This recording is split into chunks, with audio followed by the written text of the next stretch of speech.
A year after my wife Vivian passed away, I finally found the courage to open her old bedroom. I hired a repairman to fix what I thought was a simple hidden water leak behind the drywall. I was just pulling into the church parking lot when my phone rang. The repairman sounded terrified.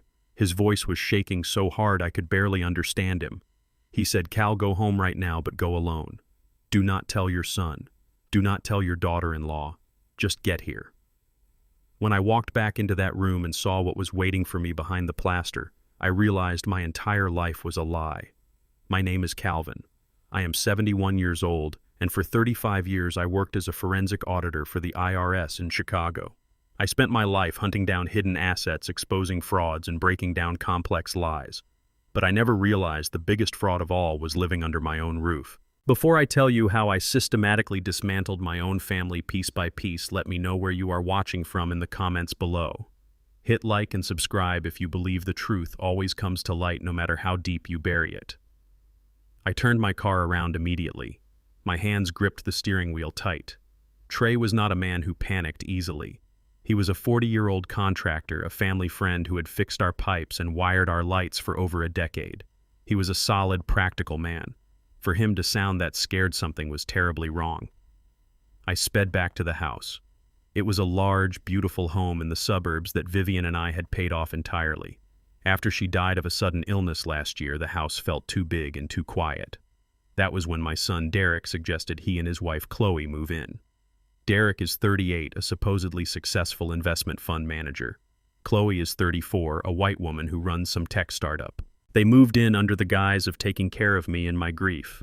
Chloe always played the part of the modern, caring daughter-in-law, cooking organic meals and making sure I took my medications. I thought I was blessed. I thought I had a family that loved me. I parked on the street to avoid making noise and hurried to the front door. The house was dead silent. I walked straight down the hallway to the back of the house where Vivian used to have her sewing room. It was the room she spent her last months in when she was too weak to climb the stairs. Trey was standing in the middle of the room. His face was ashen. He was holding a crowbar, but it was hanging loosely by his side. He pointed to the far wall. "I told you there was a leak because of the water stains on the baseboard," Trey said, his voice barely above a whisper. "But when I pulled the baseboard away and tapped the drywall, it just caved in. Someone already broke it open, Cal." I stepped closer to the wall. My 35 years of forensic training kicked in instantly. I did not look at the hole with emotion. I looked at it as a crime scene. The drywall was not water damaged, it was smashed. But the edges of the plaster were pushed outward into Vivian's room. That meant the force came from the opposite side. The wall was shared with the master bedroom, the room where Derek and Chloe slept. Someone had taken a hammer and smashed through their own closet wall to reach into the cavity behind Vivian's wall. Why would Derek or Chloe smash a hole into my dead wife's room? I asked, feeling a cold knot form in my stomach. Trey shook his head.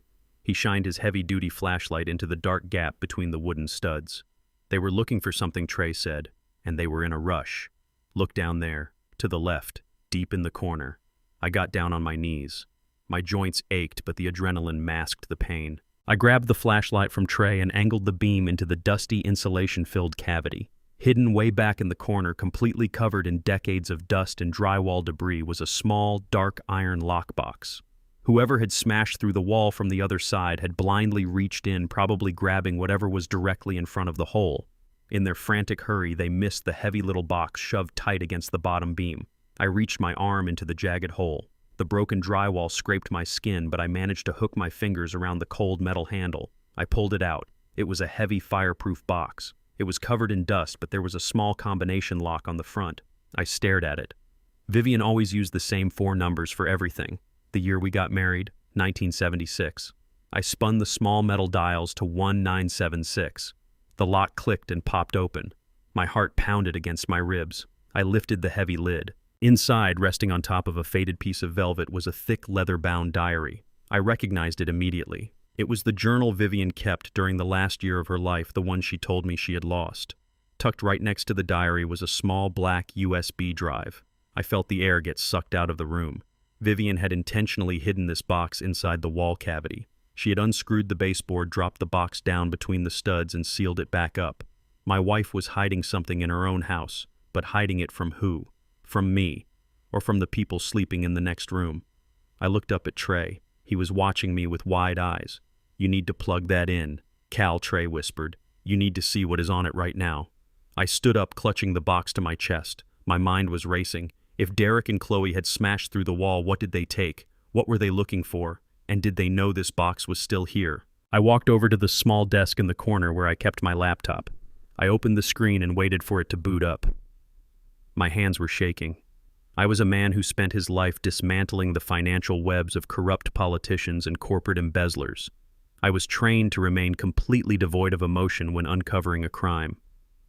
But standing in my late wife's room holding a secret she took to her grave, I felt a profound sense of dread that no training could suppress. I took the small black USB drive and inserted it into the side of the laptop. A folder popped up on the screen. There was only one file inside. It was a video file simply named with the date of Vivian's death. I moved my mouse to double-click the file. I needed to know the truth. But before my finger could press the button, a sound froze the blood in my veins. It was the distinct crunch of heavy tires rolling onto the gravel of our driveway. I rushed to the window and peered through the blinds. A sleek silver Mercedes-Benz had just pulled up.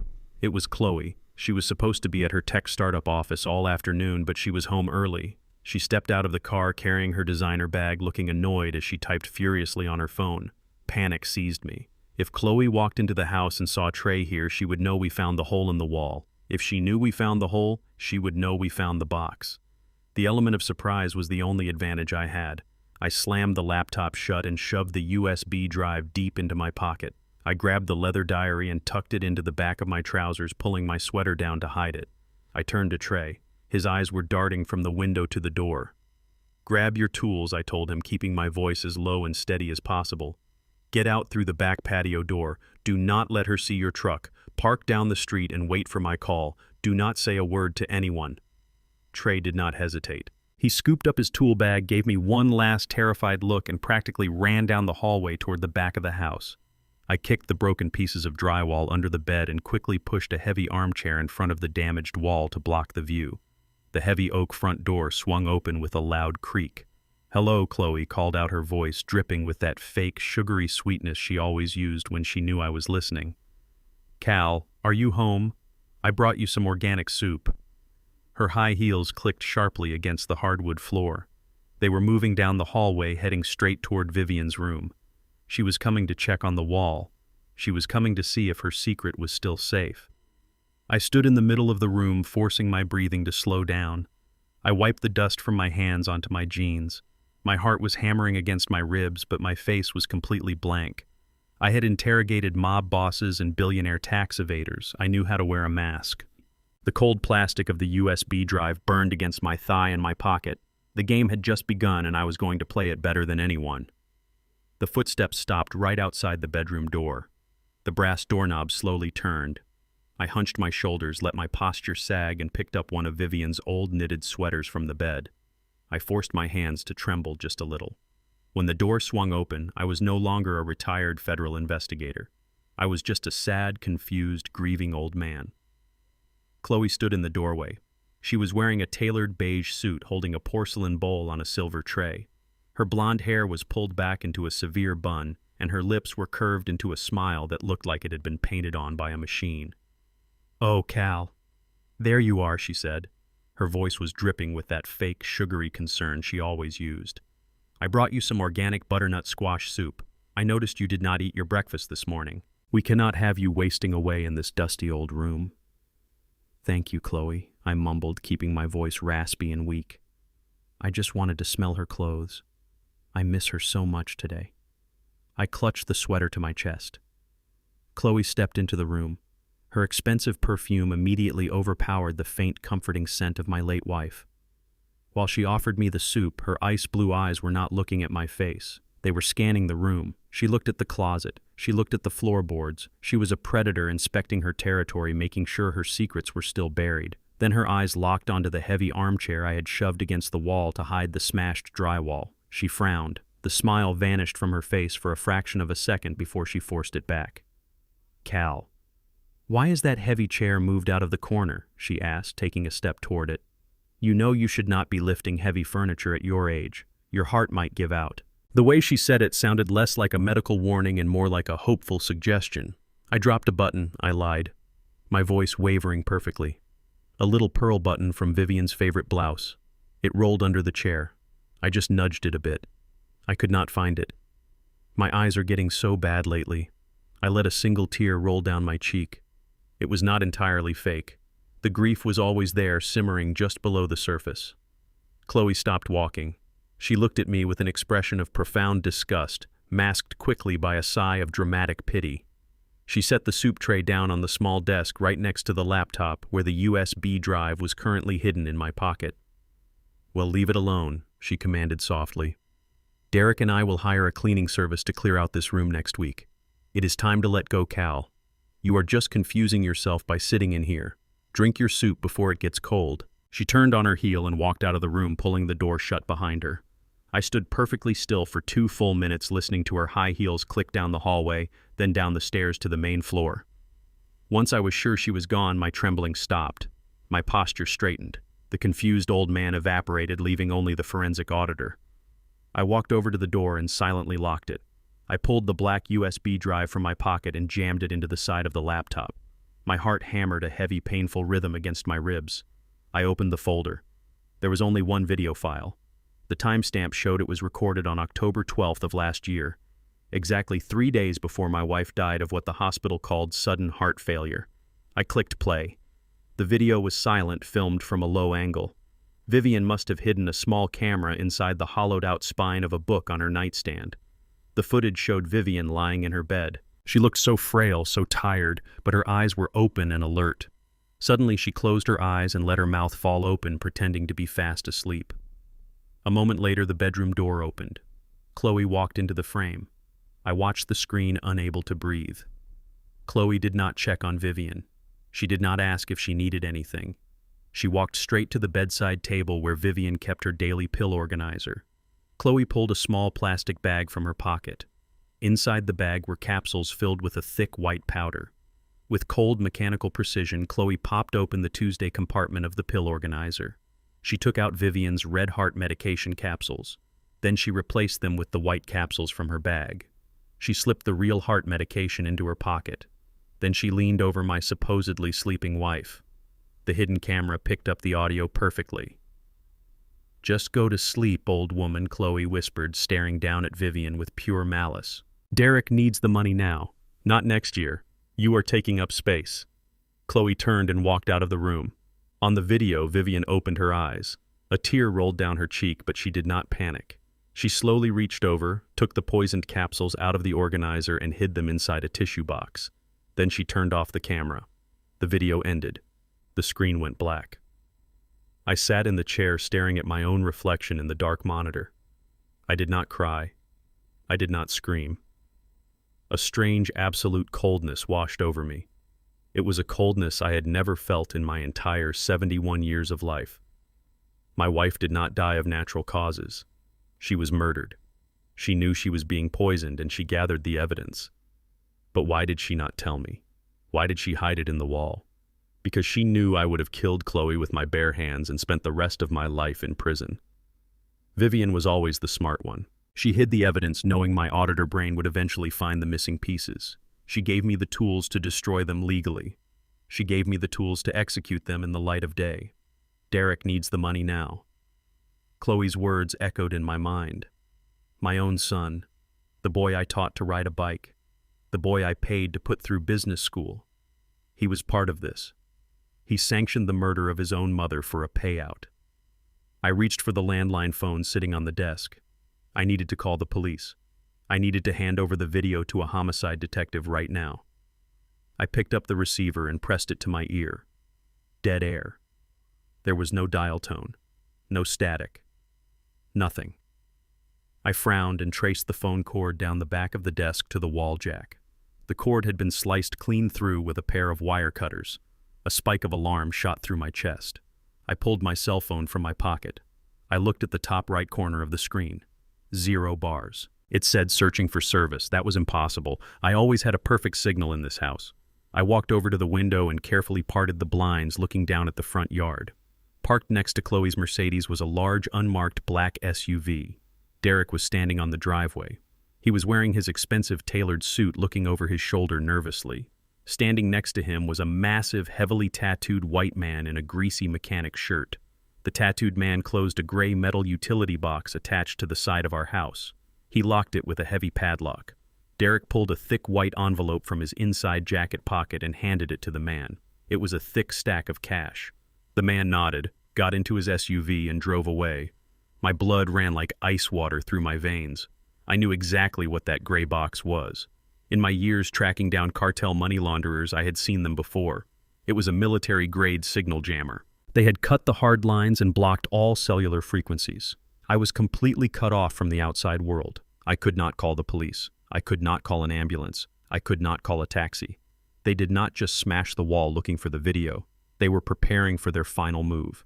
They knew the money was running out, and they knew I was the only thing standing between them and the complete liquidation of my estate.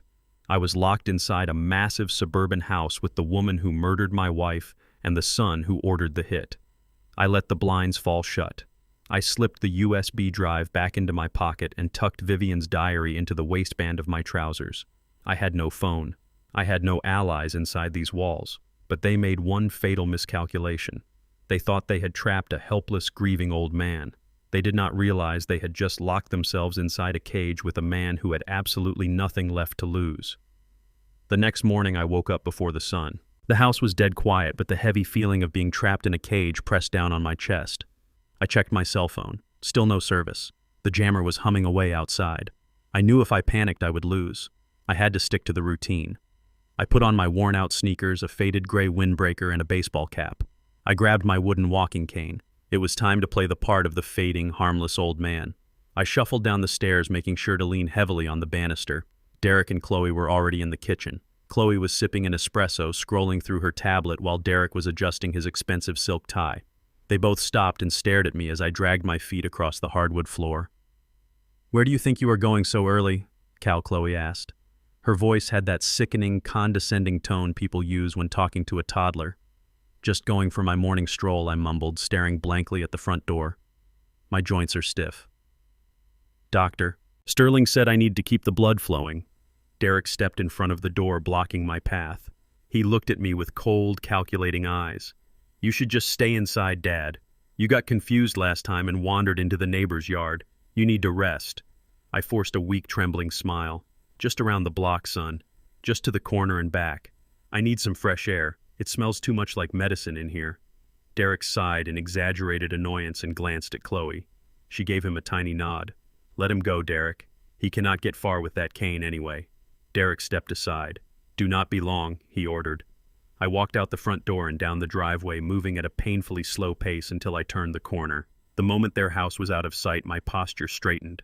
The cane stopped touching the ground. My stride became purposeful and swift. I pulled my phone out. Half a mile down the road, the signal bars finally returned. My first instinct was to dial 911, to tell them my son murdered my wife and locked me in a jammed house. But my 35 years at the IRS stopped my thumb from hitting the screen. I was a forensic auditor. I knew how the system worked. If an old man calls the police claiming his wealthy son is a murderer based on a hidden video, the police will knock on the door. Derek will smile, offer them coffee, and show them a piece of paper saying I am suffering from severe delusions. They will pat me on the back and leave me right there in the lion den. I needed the paper trail first. Money never lies. I needed to see exactly what Derek was protecting. I walked 2 miles to the downtown branch of the First National Bank. I had banked there for 40 years. Vivian and I built our entire life inside those vaults. I walked straight into the lobby and asked to see the branch manager, David Lawson. David had been managing my accounts for over a decade. When his secretary ushered me into his glass office, David stood up from his leather chair, but he did not smile. He looked pale, nervous, and profoundly uncomfortable. "Calvin," David said, his voice tight. "What are you doing here? Derek told me you were completely bedridden." "I am standing right in front of you, David." I sat down in the chair across from his desk. "I need a full printout of all my accounts, the checking, the savings, and the retirement trust." David swallowed hard. He adjusted his glasses and looked at his computer screen, refusing to meet my eyes. "Calvin, I cannot do that. You know I cannot." "What are you talking about?" I demanded, keeping my voice dangerously low. "Those are my accounts. I built that trust fund with 35 years of government service. Pull up the balances. David turned his monitor slightly toward me. I looked at the screen. Checking account, $0. Savings account, $0. The joint retirement trust fund that held exactly $1.5 million, $0. Every single penny of my life savings was gone. The accounts were bled completely dry. "Where is my money, David?" I asked. The chill in my voice made him flinch. "Your son transferred it all, Calvin. He came in 3 months ago. He had the paperwork. It was all legally binding. Our compliance department cleared it within 24 hours. I leaned forward, my hands gripping the edge of his mahogany desk. What paperwork allows my son to liquidate $1.5 million of my money without my physical presence? David pulled a thick file folder from his desk drawer and slid it across to me. I opened it. Lying right on top was a durable financial power of attorney. It was signed with my name. But the signature was a flawless forgery. Below that was a medical declaration of incompetence. It was signed by a Dr. Eris Thorne, a neurologist I had never met in my life. The medical document stated that Calvin Sterling was suffering from advanced rapid-onset Alzheimer's disease and was completely unfit to manage his own financial, legal, or medical affairs. I stared at the forged papers. The trap was so much deeper than I had realized. They did not just want to steal from me. They had legally erased my existence. On paper, I was already a ghost. If I went to the police right now, Derek would just pull out these exact documents. The police would look at the zero balances, look at the dementia diagnosis, and dismiss me as a confused old man looking for money he forgot he spent. "Calvin." "I am so sorry," David whispered. "Derek said you were going into a highly specialized private care facility in Switzerland. He said the $1.5 million was needed up front for your lifetime medical care. My son is not sending me to Switzerland, David. He is sending me to an early grave." David looked horrified, but before he could speak, I saw another document underneath the medical file. It was a property deed. My property deed. "Why is the deed to my house in this file?" I asked, pulling the paper out. "Vivian and I paid off that mortgage in 2010. We owned that property free and clear." David wiped a bead of sweat from his forehead. "Calvin, it gets worse. Derek did not just take the cash. Using the power of attorney, he took out a commercial mortgage against your house. He leveraged the full equity of the property. How much I demanded. $3 million, David said quietly. He took out a $3 million commercial loan and transferred the funds directly to a corporate account registered to Auratech. That is Chloe Tech's startup company. I felt the room spin. Chloe Fake Tech Company was entirely funded by the stolen equity of my home. The home I bought for my wife.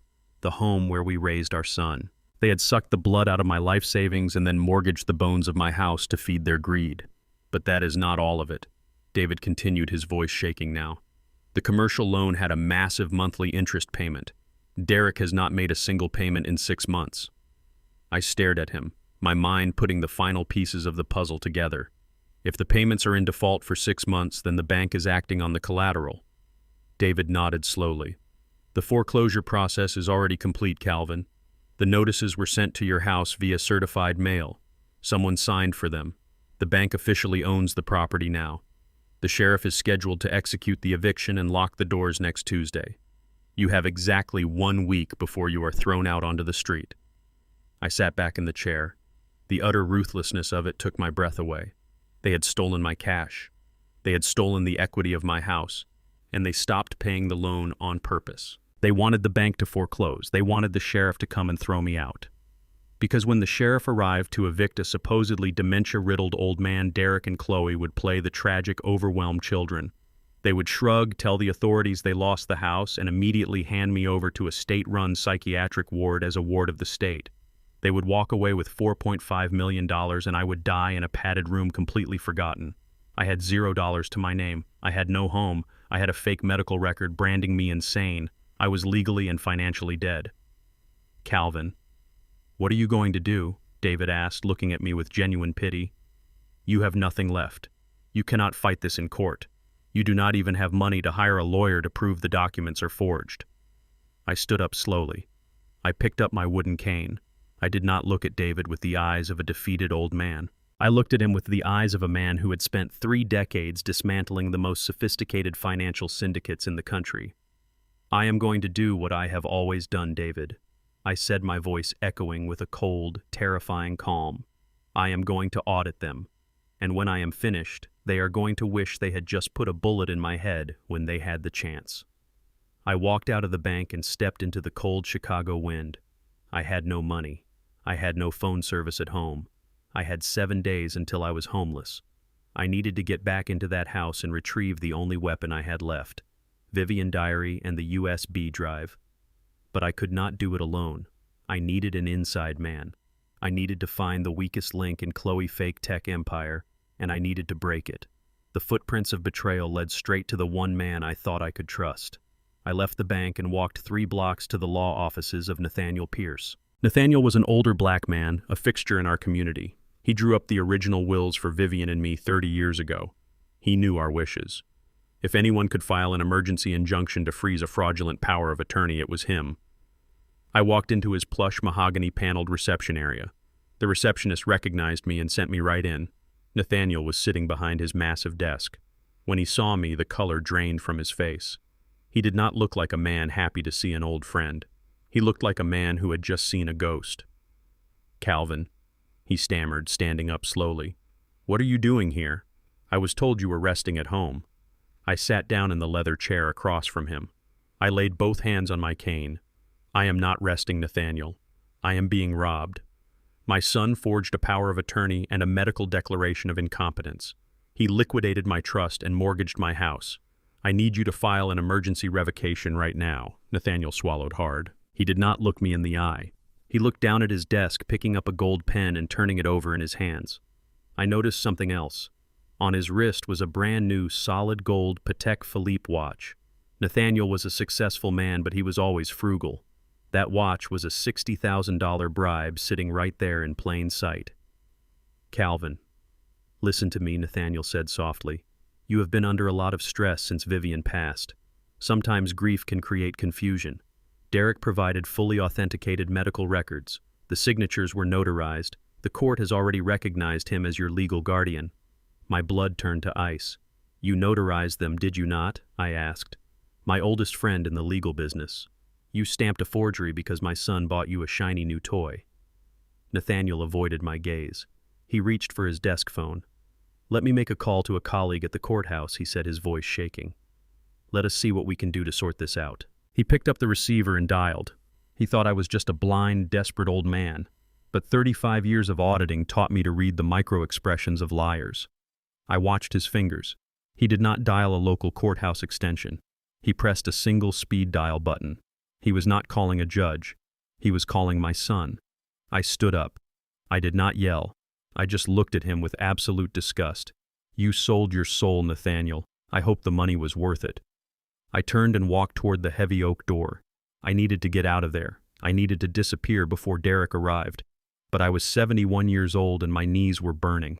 I reached the reception area just as the glass front doors swung open. Derek walked in. He was wearing a sharp navy blue suit, looking every inch the successful executive. Flanking him were 2 massive men in dark suits. They did not look like lawyers. They looked like professional muscle, the kind of men who broke legs for a living. "Dad." Derek called out, his voice loud and full of fake concern. The receptionist looked up, sympathetic. Derek rushed over to me and grabbed my arm in a vice grip. His fingers dug painfully into my bicep. "What are you doing out of the house? You know you get confused. You forgot your medication today." I tried to pull my arm away, but his grip was like iron. "Let go of me, Derek," I said evenly.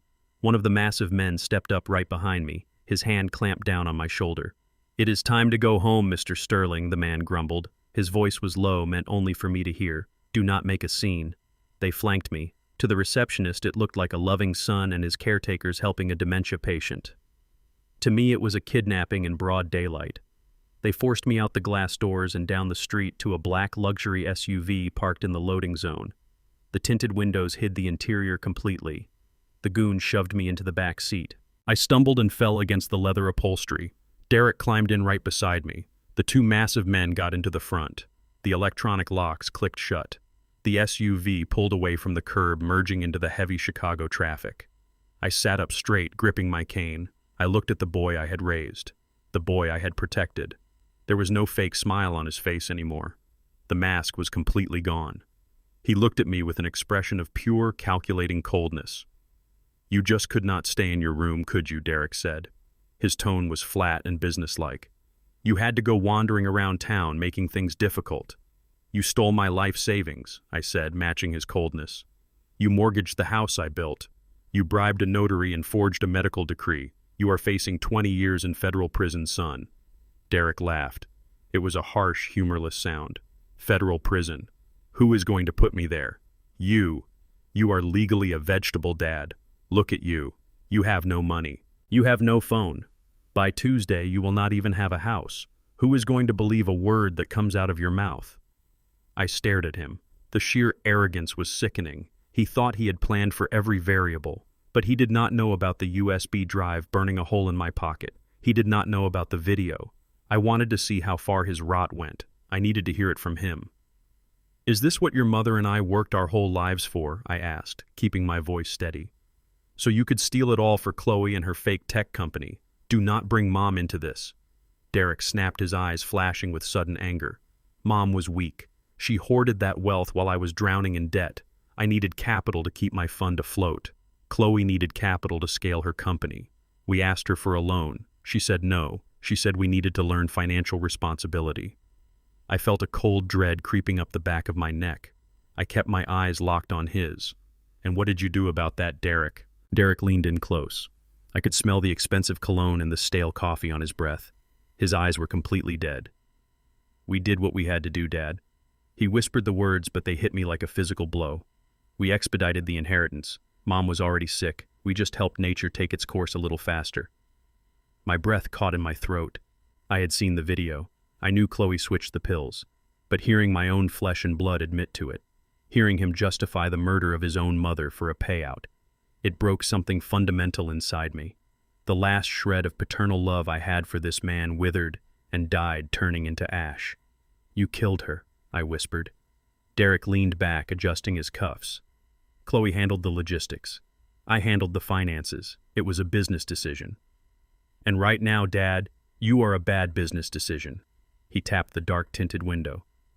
Here's how this is going to work, Derek said, his voice dripping with authority. We are taking you back to the house. You are going to go down to the basement guest room, and you are going to stay there. You are not going to leave.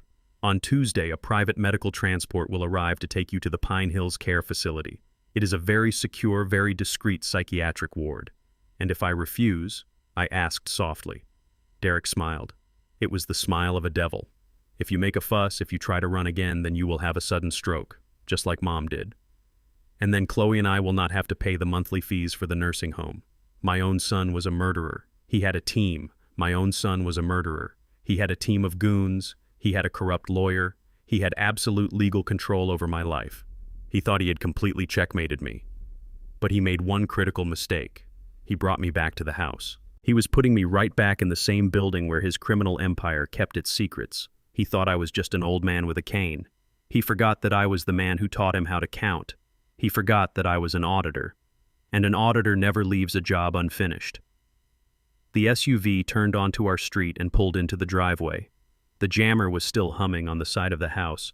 I was completely cut off. A prisoner in my own home. Get out, Derek ordered as the goon opened my door. I stepped out onto the driveway.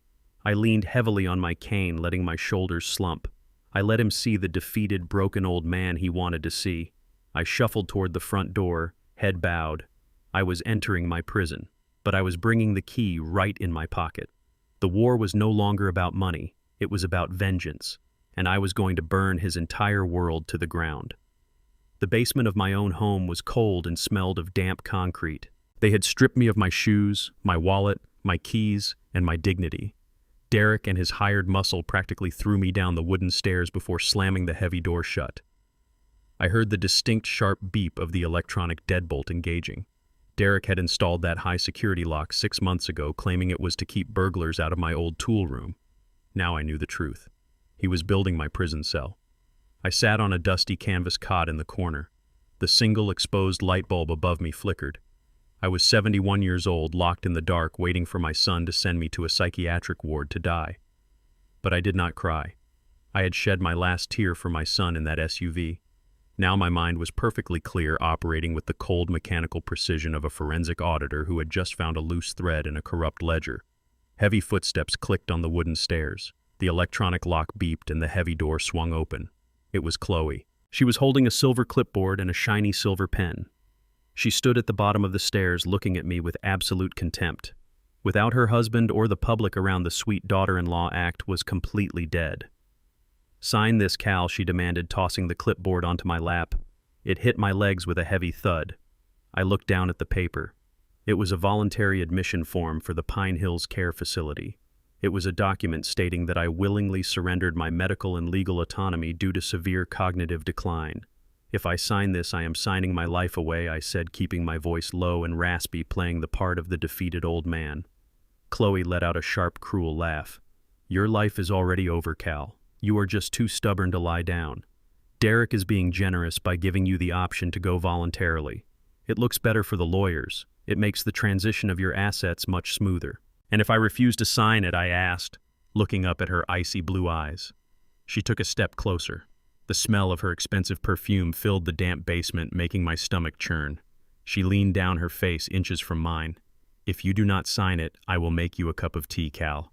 Just like the tea I made for Vivian when she was being stubborn. Do you understand me?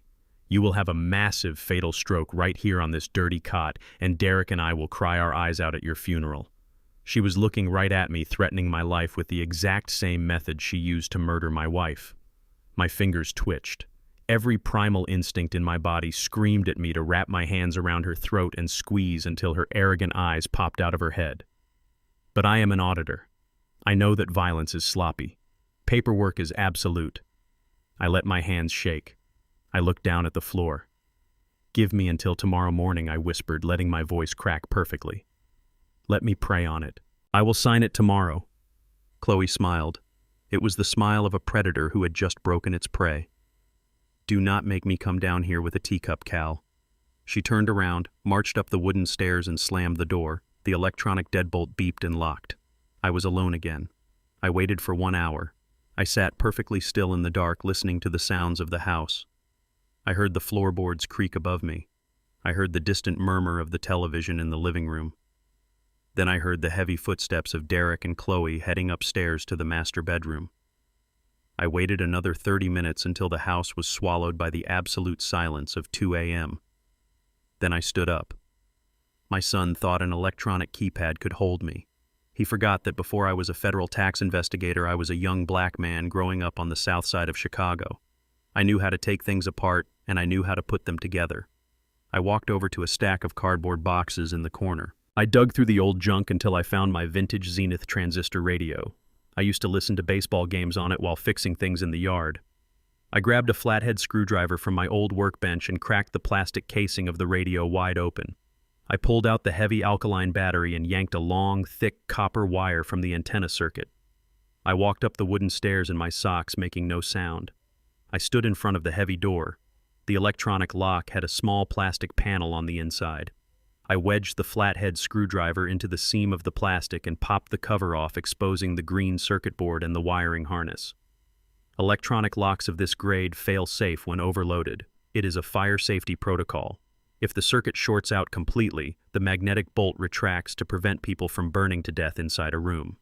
I stripped the ends of the copper wire with my teeth. I pressed one raw end against the positive terminal of the heavy radio battery, and I jammed the other raw end directly across the primary relay on the lock circuit board. A bright blue spark popped in the dark. The circuit board hissed and smoked. A second later, the heavy magnetic bolt slammed back into the door frame with a loud clack. I was out.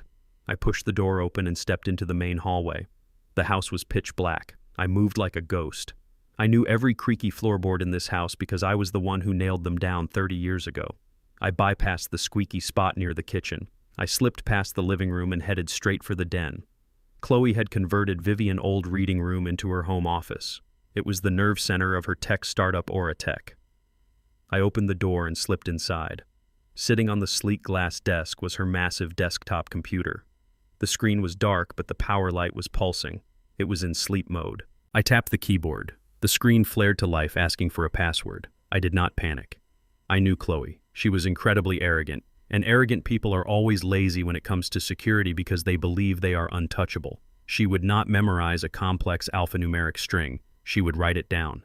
I opened the top drawer of her desk. Nothing but expensive pens. I opened the second drawer. I checked under the mouse pad. Nothing.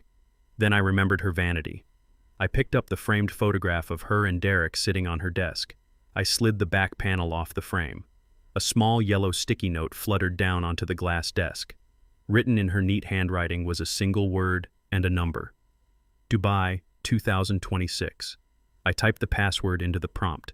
The computer unlocked. I did not care about her glossy marketing presentations or her fancy graphic design folders. My eyes scanned the desktop until I found what I needed. A folder titled Master Financials. I opened it. As a forensic auditor for 35 years, I had analyzed the books of drug cartels, corrupt politicians, and corporate embezzlers. It took me exactly 4 minutes to realize that Auratech was not a technology company. It was a massive empty shell. I opened the main ledger spreadsheet. The numbers painted a horrifying crystal-clear picture. There was no software development. There was no product. Chloe was taking millions of dollars from new investors and using that cash to pay fake dividends to her early investors. It was the definition of a Ponzi scheme. She was robbing Peter to pay Paul. But the scheme was collapsing. The spreadsheet showed a massive deficit. She owed her investors $12 million and the company accounts were completely drained.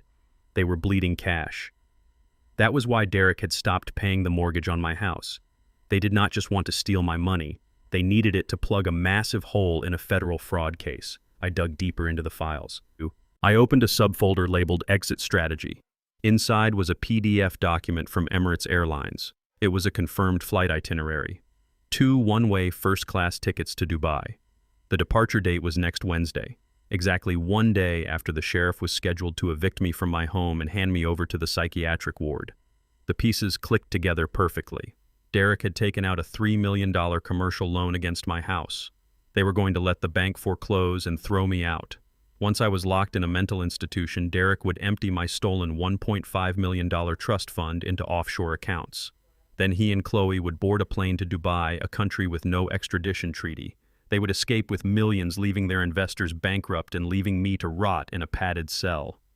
I stared at the glowing screen. They thought they had orchestrated the perfect crime. They thought they had buried all their sins. I pulled the black USB drive containing the video of my wife's murder from my pocket. I plugged it into Chloe's computer. I quickly copied her entire master financial ledger, the Ponzi scheme evidence, and the flight itineraries directly onto the drive right next to the murder video. I pulled the drive out and slipped it back into my pocket. I had the murder weapon.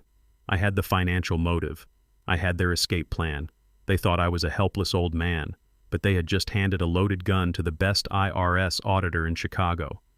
I turned off the monitor, put the sticky note back behind the photograph, and slipped out of the office. The sun was going to rise in a few hours, and I needed to find a way to light the match that would burn their empire to the ground. I crept back down the wooden stairs to the damp basement and carefully reconnected the wiring of the electronic lock. I sat on the hard canvas cot holding the small black USB drive in the palm of my hand. I had the murder video showing Chloe swapping my wife's pills. I had the master financial ledgers detailing a $12 million fraud. I had the flight tickets to Dubai. I had enough evidence to put my son and his wife away for the rest of their natural lives. But my 35 years as an investigator for the IRS reminded me of a bitter, insurmountable legal reality. I was a ghost. Derek had filed a notarized medical decree stating I suffered from advanced and aggressive dementia.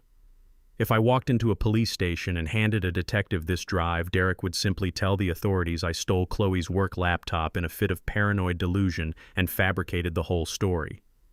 Any decent defense attorney would get the digital evidence thrown out as the manic obsession of a dying brain. I could not be the one to deliver the kill shot to the authorities. I needed a proxy. I needed an inside man with a clean criminal record and a heavy conscience. I closed my eyes in the dark and thought about the people in Chloe's orbit. Her fake tech startup Auratech was staffed mostly by young, hungry graduates who thought they were changing the world. But there was one man who stood out from the rest. Liam. He was a 26-year-old white kid fresh out of business school, drowning in student debt. He was Chloe's personal executive assistant. I remembered how Chloe treated him whenever he came to the house to drop off documents. She snapped her manicured fingers at him.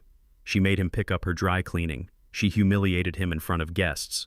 But more importantly, when I was scrolling through her master financial ledger in the office upstairs, I noticed something absolutely terrifying for that young man. Chloe was not listed as the chief compliance officer of Oratech. Liam was. She had forged his digital signature on all the federal regulatory filings. When the Ponzi scheme inevitably collapsed, Chloe and Derek would be drinking expensive champagne in Dubai, and the federal government would kick down Liam's apartment door. He was the designated fall guy. The next morning, the universe gave me my opening. Through the small, dirty basement window near the ceiling, I saw Liam pull his beat-up sedan into the driveway. He was carrying a thick stack of manila folders and a box of expensive pastries for Chloe. I knew Derek was in the shower upstairs and Chloe was locked in her bathroom doing her makeup routine. I quickly hot-wired my basement door again, slipped out quietly, and intercepted Liam in the kitchen just as he walked through the back door. When he saw me standing there, he offered a sad, pitying smile. "Good morning, Cal," he said softly. "Are you feeling okay today? Chloe mentioned you were having a really bad week with your memory." I did not give him the trembling, confused old man routine. I stood up perfectly straight. I looked him dead in the eye and my voice was as sharp and cold as a razor. "I am perfectly fine, Liam," I told him, "but you are facing 20 years in a federal penitentiary." He froze completely. The expensive pastry box slipped from his hands and hit the marble kitchen counter with a dull thud. "What are you talking about?" he stammered, looking around nervously. "Chloe said your mind was going. She said you did not know where you were half the time." I took a step closer, cornering him against the island. "My mind is sharper than yours will ever be, kid. I spent 3 decades auditing financial fraud for the Internal Revenue Service. I know a Ponzi scheme when I see one. Oratech is a massive shell company. Chloe is bleeding $12 million from new investors to pay off the old ones, and she officially named you as the chief compliance officer on all the federal tax documents." All the color drained from his face. His pale skin turned chalk white. He looked like he was going to vomit right there on the kitchen tiles. "I did not sign any compliance forms," he whispered, panic rising in his throat. "I am just her assistant. I have not even been paid my regular salary in 3 months. She keeps telling me the Series B funding round is delayed by the banks."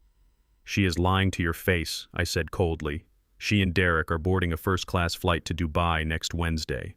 They are taking all the stolen money and they are leaving you here to take the fall. The feds will seize your bank accounts. They will destroy your future. You will take the blame for the entire $12 million fraud."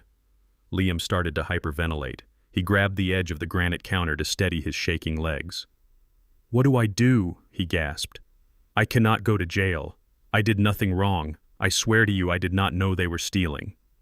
I reached into my pocket and pulled out the black USB drive. "I need you to be my courier," I told him, keeping my voice low and urgent.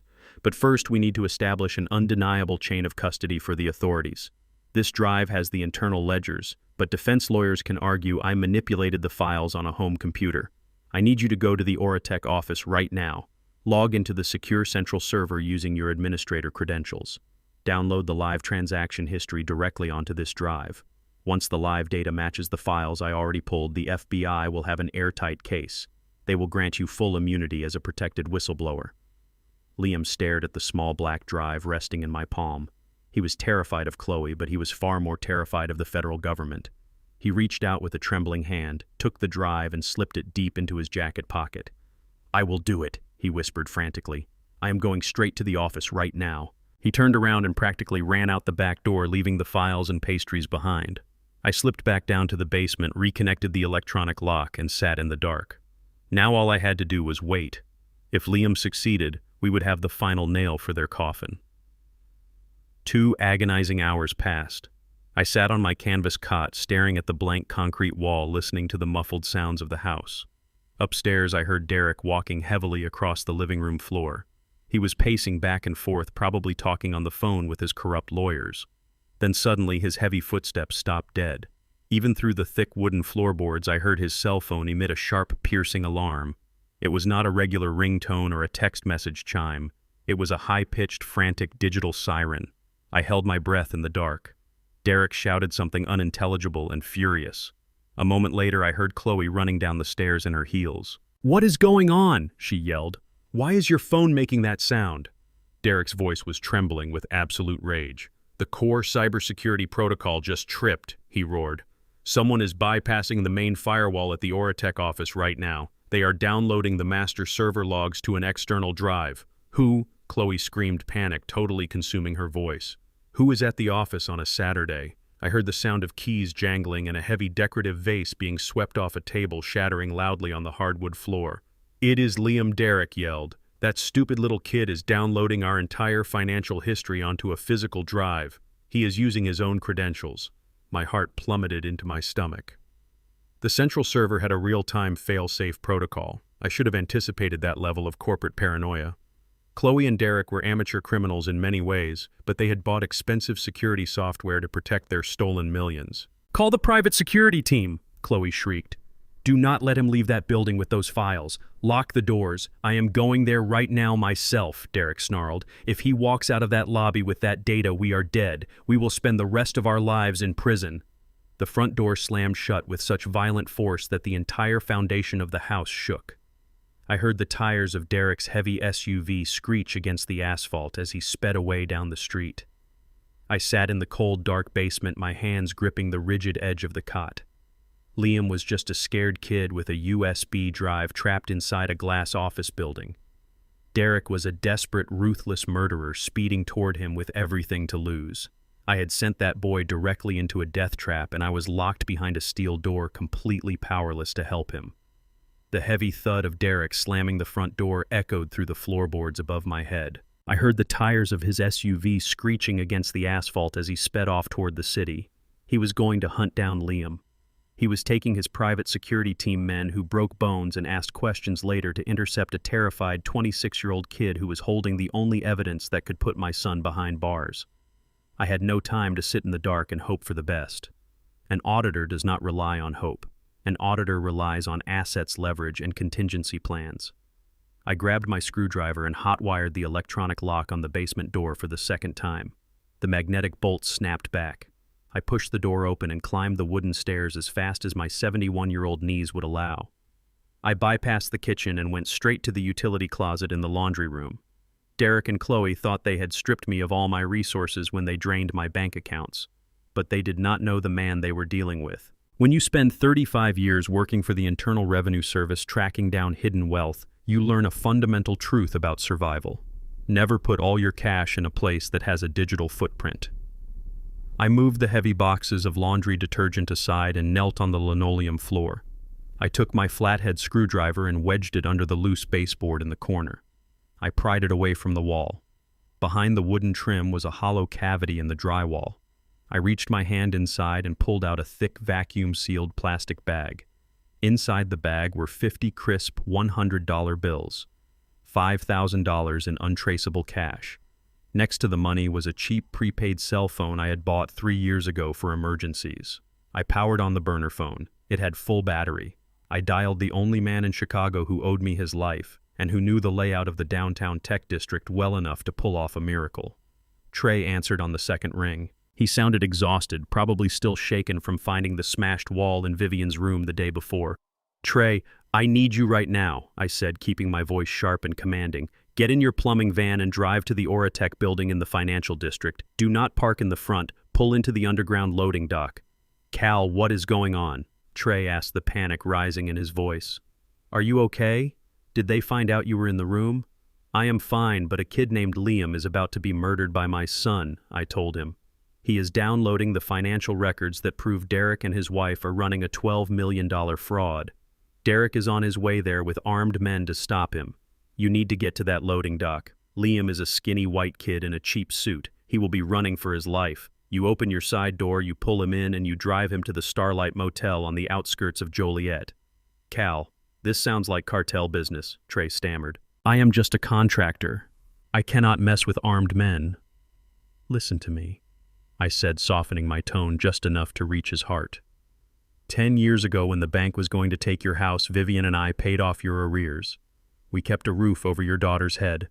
I have never asked you for a single favor in return. But I am asking now. Vivian was murdered, Trey. They poisoned her. And this kid is holding the weapon that will hang them for it. The line went dead silent. I could hear Trey breathing heavily. The mention of Vivian's murder struck him like a physical blow. He loved my wife. She used to bake pies for his family every Thanksgiving. I will be at the loading dock in 12 minutes, Trey said, his voice dropping an octave, replacing fear with cold resolve. I told him I was leaving an envelope with $5,000 in cash tucked inside his spare tool bag that he had abandoned in my backyard shed yesterday. I told him to use the cash to pay for the motel in advance and to buy Liam food and clean clothes. I told him to keep the kid off the internet and away from any windows. I hung up the phone and wiped my fingerprints off the plastic casing. I went to the kitchen and looked at the marble counter. Just as I hoped, when Liam had run out of the house in a blind panic, he had dropped his work bag, but he had deliberately left a small disposable cell phone sitting next to the fruit bowl. It was his backup phone, the one he used to call overseas clients without being tracked by Chloe. I slipped the phone into my pocket. Now I had my own secure line to the outside world. I walked out the back door, slipped the envelope of cash into Trey's tool bag in the shed, and hurried back inside. I went straight down to the basement, pulled the door shut, and carefully reconnected the wiring of the electronic lock. The deadbolt snapped into place, locking me in from the outside. I sat back down on the damp canvas cot and waited. The physical exertion made my chest ache, but my mind was racing. Everything depended on Trey's driving and Liam's speed. 3 agonizing hours passed in the dark. Then I heard the heavy roar of Derek's SUV pulling into the driveway. The engine cut off. The front door of the house flew open and slammed against the wall with the force of an explosion. He got away. Derek screamed. His voice was raw, echoing with an uncontrolled, violent fury. He got out through the service elevator. The security guard said a white plumbing van blew through the parking gate right before we pulled up. I heard a glass smash against the hardwood floor. Chloe was screaming now. Her voice was shrill, completely devoid of her usual polished corporate elegance. How did he know she shrieked? How did that stupid little assistant know to download the master ledgers? He is too cowardly to pull a stunt like this on his own. Someone tipped him off. Someone told him the company was bleeding out. He took everything, Chloe, Derek roared back. He took the flight itineraries. He took the offshore routing numbers. If he goes to the FBI, they will freeze our accounts by Monday morning. We will not even have the money to buy a plane ticket out of the state, let alone Dubai. I sat in the basement listening to their empire crumble. They were turning on each other, tearing at their own throats like cornered animals. I had successfully orchestrated a massive data heist from a locked basement room. Liam was safe in Joliet with Trey. The USB drive was secured. But Chloe needed a target. She needed something to break. I heard her high heels stomping furiously across the living room floor. She was marching toward the basement door. The keypad beeped rapidly. The heavy door flew open. Chloe stood at the top of the stairs, silhouetted against the hallway light. She looked like a demon. Her blonde hair was a mess. Her designer jacket was wrinkled and her chest was heaving. She stomped down the wooden stairs, her eyes locked onto me. I immediately hunched my shoulders, let my hands tremble, and stared at the floor, playing the part of the confused, terrified old man. "What did you do?" she hissed, grabbing me by the collar of my faded windbreaker and yanking me upward. "Did you talk to Liam this morning? What did you say to him when he brought the files?" I let my eyes wander aimlessly. "Who is Liam?" I mumbled, making my voice sound thick and lost. "I just want my wife." "Where did Vivian go? She was supposed to bring me my tea." Chloe let out a scream of pure frustration. She let go of my collar and swung her arm. Her open palm struck me across the face with the force of a whip. The slap echoed loudly in the concrete room. My head snapped to the side. A sharp, stinging pain radiated across my cheek, and I tasted the warm, metallic tang of blood where my teeth bit into my inner lip. I fell back onto the cot, holding my face, whimpering softly. But behind the act, behind the fake tears, my eyes were tracking her every movement. I absorbed the hit. I registered the pain, and I added it to her final audit. "Stop playing stupid with me, you old parasite," Chloe spat, pointing a shaking finger in my face. "You are the reason we are stuck in this mess. You and your miserable, stubborn life. If you had just died when you were supposed to, we would be out of this country by now." She leaned down, bringing her face inches from mine. I could smell the vodka on her breath. She had been drinking to calm her nerves, and it was only making her more reckless. "Listen to me very carefully, Cal," she whispered, her voice trembling with a toxic mixture of fear and hatred. "I do not care if the FBI is coming. I do not care if that assistant runs to the police. We are finishing this tomorrow. The private psychiatric transport is coming for you at 8 in the morning. We expedited the order." I stared at her, letting my lip bleed, keeping my expression perfectly terrified.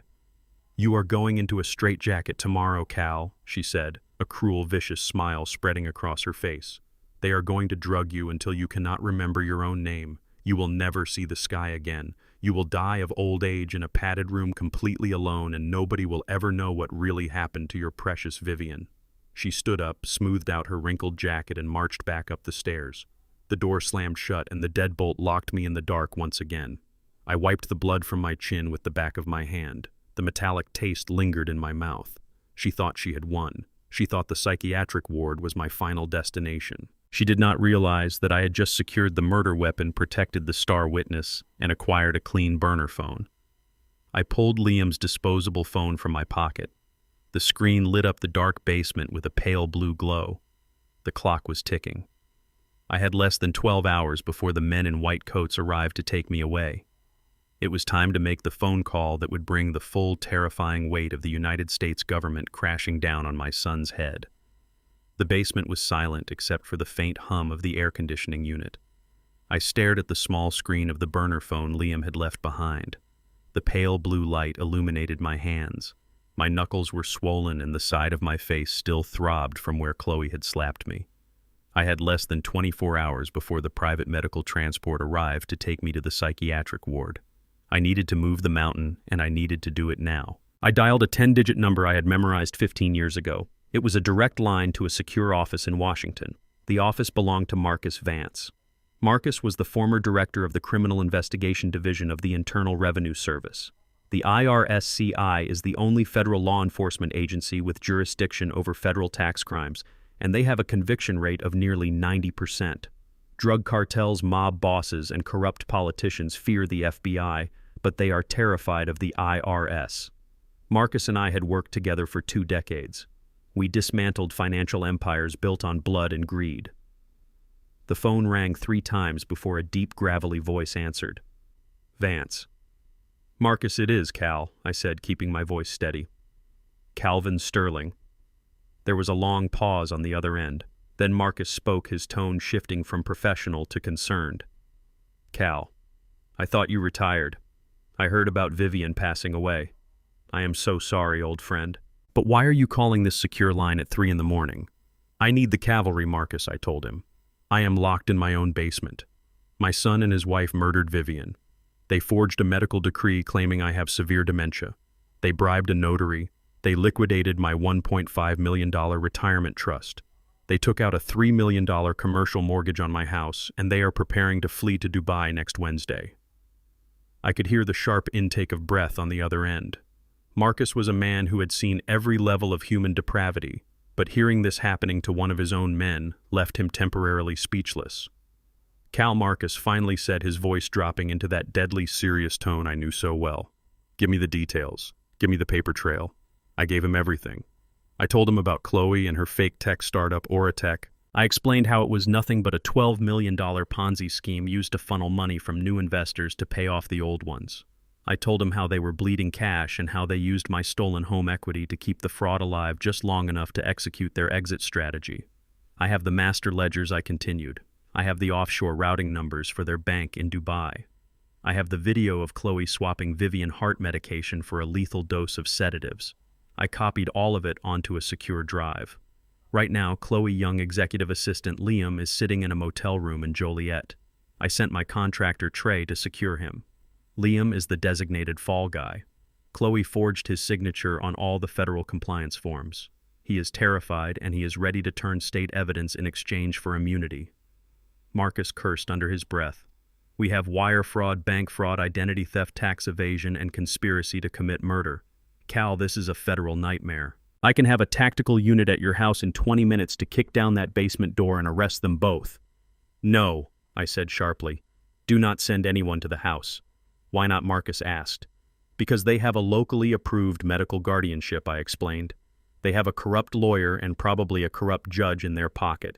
If local police or even regular federal agents show up, Derek will wave that piece of paper in their faces. He will say, 'I am a violent dementia patient who made up a fantasy.' They will destroy the hard drives upstairs before you can get a warrant.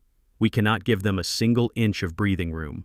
We need an ironclad, indisputable federal mandate that overrides any local medical decree they forged." Marcus was silent for a moment, processing the legal chess match. "You are right," he admitted. We need to catch them in the act of committing a major federal crime. If we catch them executing a live money laundering operation, the Financial Crimes Division can seize all their assets instantly under the Patriot Act. That bypasses the local guardianship completely.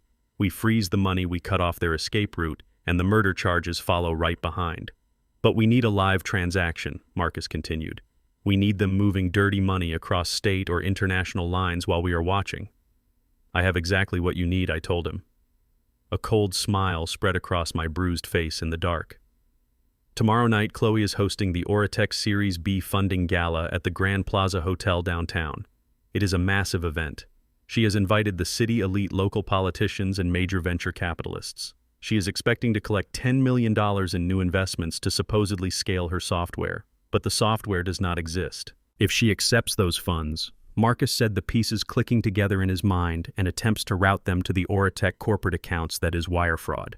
And the moment she tries to sweep those funds into the offshore Dubai accounts she set up for their escape, I added, that is international money laundering. In real time, in front of hundreds of witnesses. It is the perfect trap, Marcus said, the excitement of the hunt bleeding into his voice. I will mobilize the criminal investigation strike team. We will have forensic accountants monitoring the banking nodes. The moment Chloe hits the button to transfer those investor funds, we lock the accounts and raid the gala. But Cal, we need eyes inside that room. We need someone to ensure the transaction happens and to secure the local servers they are using at the event. I will be there, I said. I will be inside the gala. I will have the original USB drive with the murder video and the master ledgers. I will plug it directly into their presentation system. I want the whole world to see exactly who they are. Cal, listen to me, Marcus warned. You just said they expedited a private psychiatric transport for you. They are coming to put you in a straitjacket at 8 o'clock tomorrow morning.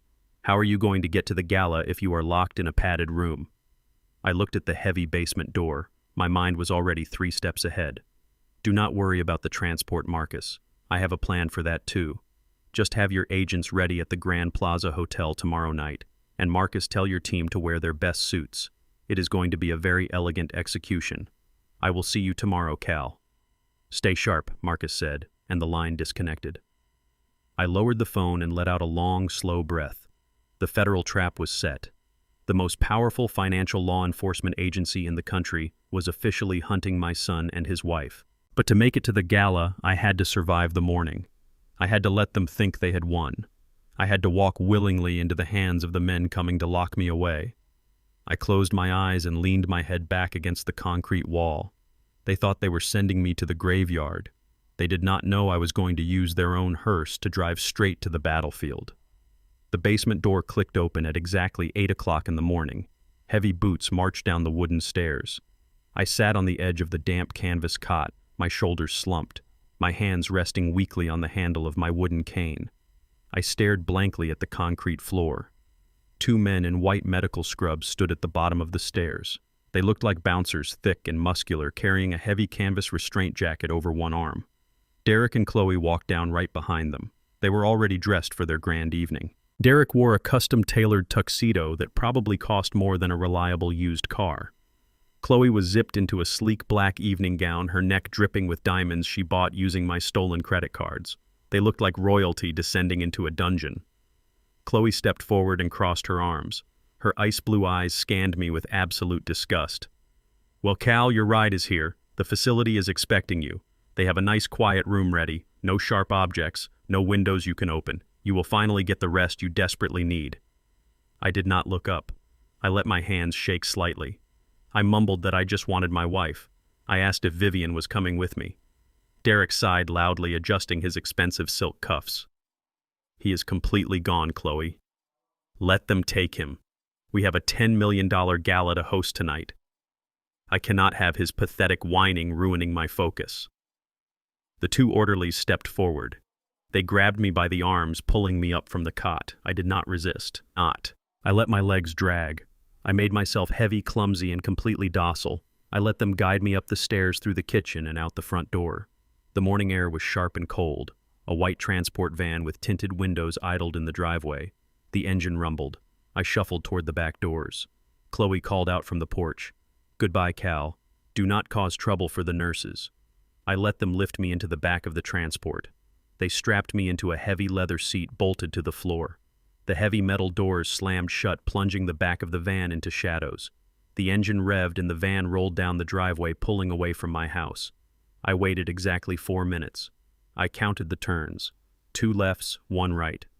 We were on the main arterial road far beyond the range of Derek's signal jammer. The transport van had a metal wire mesh separating the patient cabin from the driver's seat.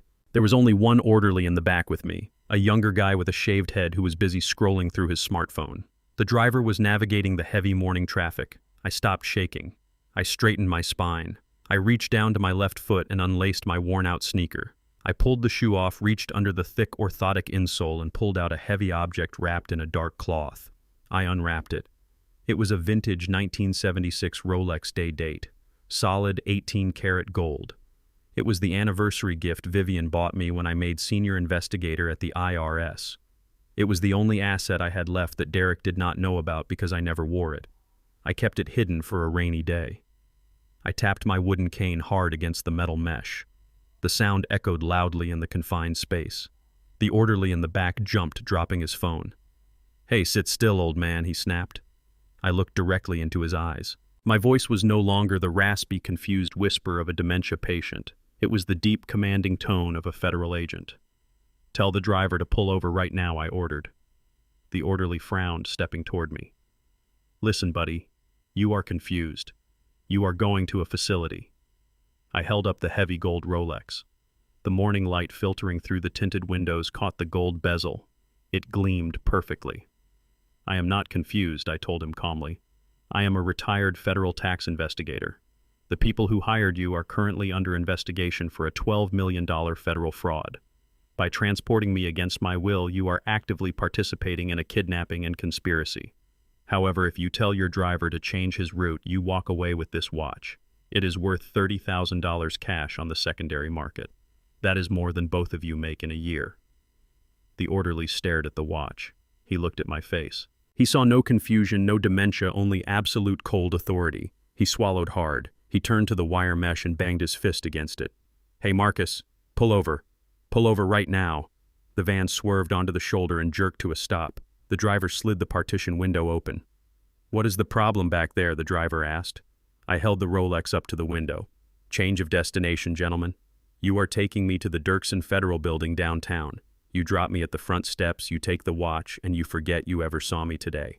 Or you take me to the psychiatric ward, and I guarantee you will both be sitting in federal prison by Monday morning. The choice is yours." The driver stared at the gold watch, then looked at the orderly. The orderly nodded.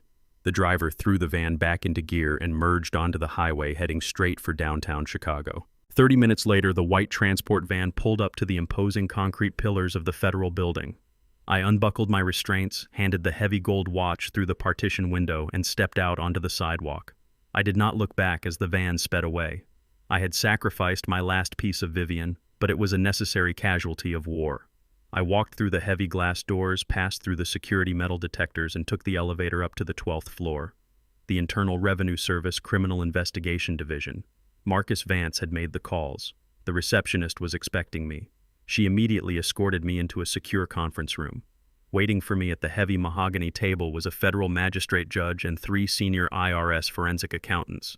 They had the paperwork prepared exactly as I had requested over my burner phone the night before. "Calvin, it is good to see you," the lead accountant said, pushing a thick stack of documents across the table. "We reviewed the master ledgers you intercepted from your daughter-in-law. It is a textbook Ponzi scheme, but we need to secure your assets before we spring the trap tonight." I sat down and pulled a pen from my pocket. "Let us execute the maneuver," I said. "Here's the beauty of the law."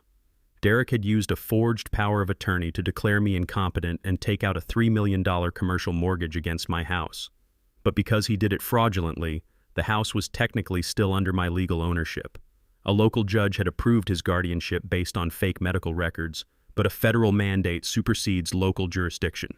By physically standing in a federal building, proving my cognitive competence to a federal judge, I immediately invalidated Derek's fraudulent guardianship. But I was not just reclaiming my property, I was turning it into a weapon. I looked at the documents. It was a voluntary asset seizure and donation agreement. As a former senior auditor, I knew exactly how to trigger an immediate, undeniable federal lien. I had spent the last 48 hours mathematically fabricating a massive complex tax evasion debt under my own name, listing Derek as my primary financial manager and co-conspirator. I signed my name on the dotted line. With that single stroke of a pen, I legally surrendered my house, my empty trust fund accounts, and my entire estate directly to the United States Treasury Department to offset the phantom tax debt. The implications were utterly devastating for my son. The moment I signed that paper, my house became federal property. The $3 million commercial loan that Derek had taken out to fund Chloe's fake tech company was now backed by an asset owned by the U.S. government. By default, Derek had just committed federal bank fraud, defrauded the United States Treasury, and secured a loan using stolen government collateral. It was a Category 1 financial felony. It carried a mandatory minimum sentence of 20 years in federal prison. The magistrate judge stamped the document and signed his name. "It is done," Calvin the judge said softly. "The house is ours. The accounts are frozen under federal seal. If your son tries to move a single dollar of that loan money tonight, he is moving stolen government funds." I stood up from the table. The heavy, suffocating weight I had carried for the past year was gone. My wife was murdered in her bed. My son had sold his soul for a payout. I had lost my home, my savings, and my family. But I had gained absolute terrifying leverage. I walked out of the federal building and stepped back into the cold Chicago air. The sun was beginning to set over the city skyline. Somewhere across town in a luxurious 5-star hotel, Chloe and Derek were drinking champagne, shaking hands with wealthy investors, and celebrating their impending escape to Dubai. They thought the old man was rotting in a padded cell. I hailed a taxi and gave the driver the address of the Grand Plaza Hotel. It was time to crash the party. It was time for the final audit. A year after my wife Vivian passed away, I finally found the courage to open her old bedroom. I hired a repairman to fix what I thought was a simple hidden water leak behind the drywall. I was just pulling into the church parking lot when my phone rang. The repairman sounded terrified. His voice was shaking so hard I could barely understand him. He said, "Cal, go home right now, but go alone. Do not tell your son. Do not tell your daughter-in-law. Just get here." When I walked back into that room and saw what was waiting for me behind the plaster, I realized my entire life was a lie. My name is Calvin. I am 71 years old, and for 35 years I worked as a forensic auditor for the IRS in Chicago. I spent my life hunting down hidden assets, exposing frauds, and breaking down complex lies. But I never realized the biggest fraud of all was living under my own roof. Before I tell you how I systematically dismantled my own family piece by piece, let me know where you are watching from in the comments below. Hit like and subscribe if you believe the truth always comes to light no matter how deep you bury it.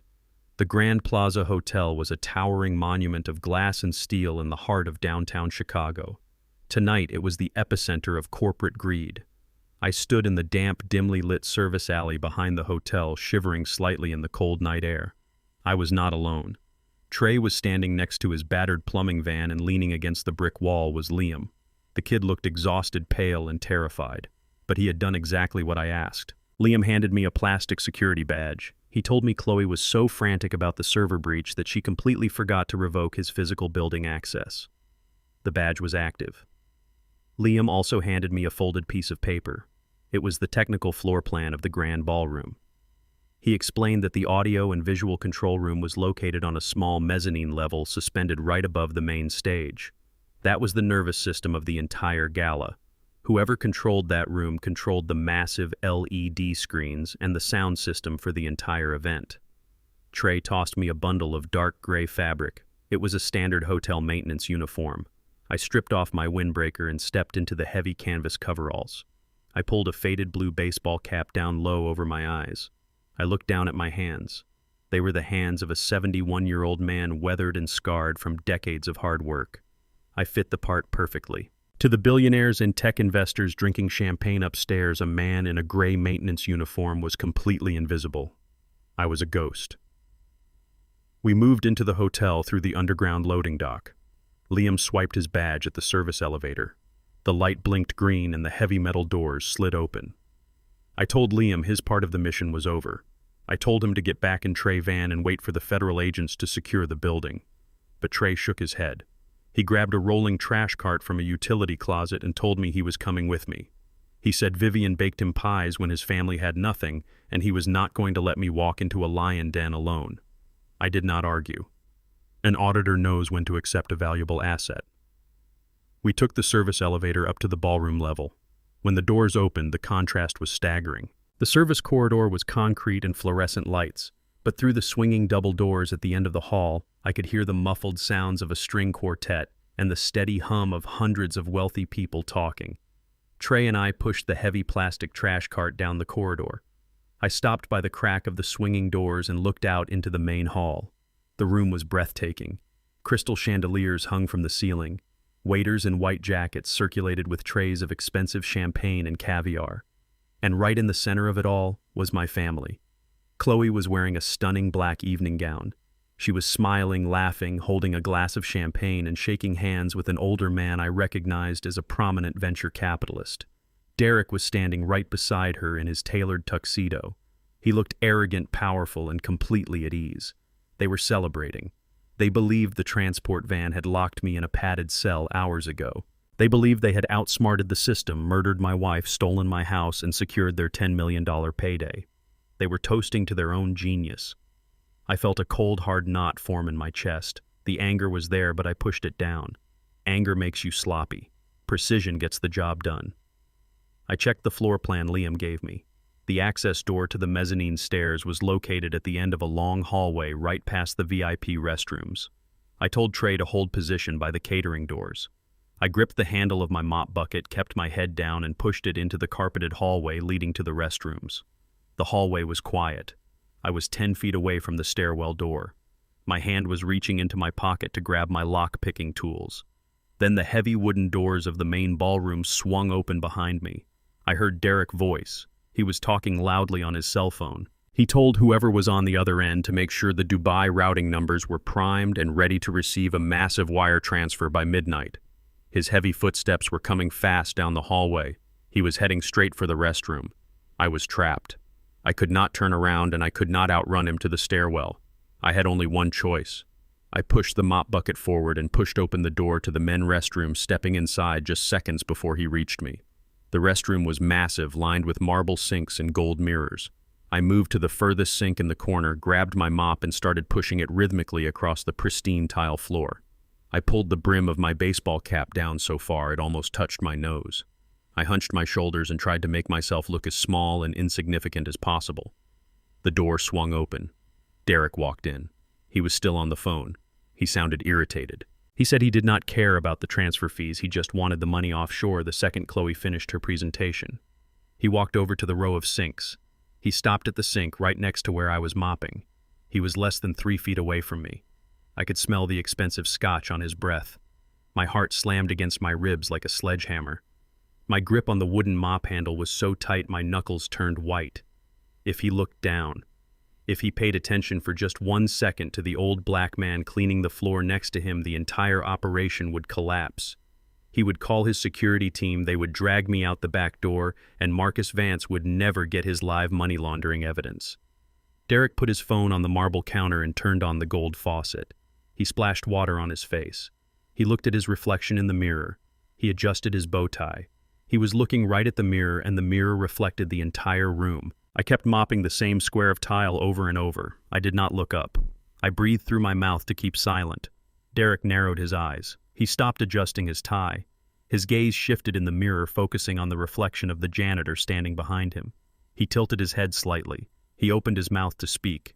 He was putting the pieces together. Before the first word could leave his lips, a catastrophic, deafening crash echoed from the hallway outside. It sounded like a bomb going off in a glass factory. The sound of 1,000 shattering wine glasses and twisting metal ripped through the quiet corridor, followed immediately by the screams of the catering staff and the angry shouting of the hotel management. Derek jumped, startled by the massive noise.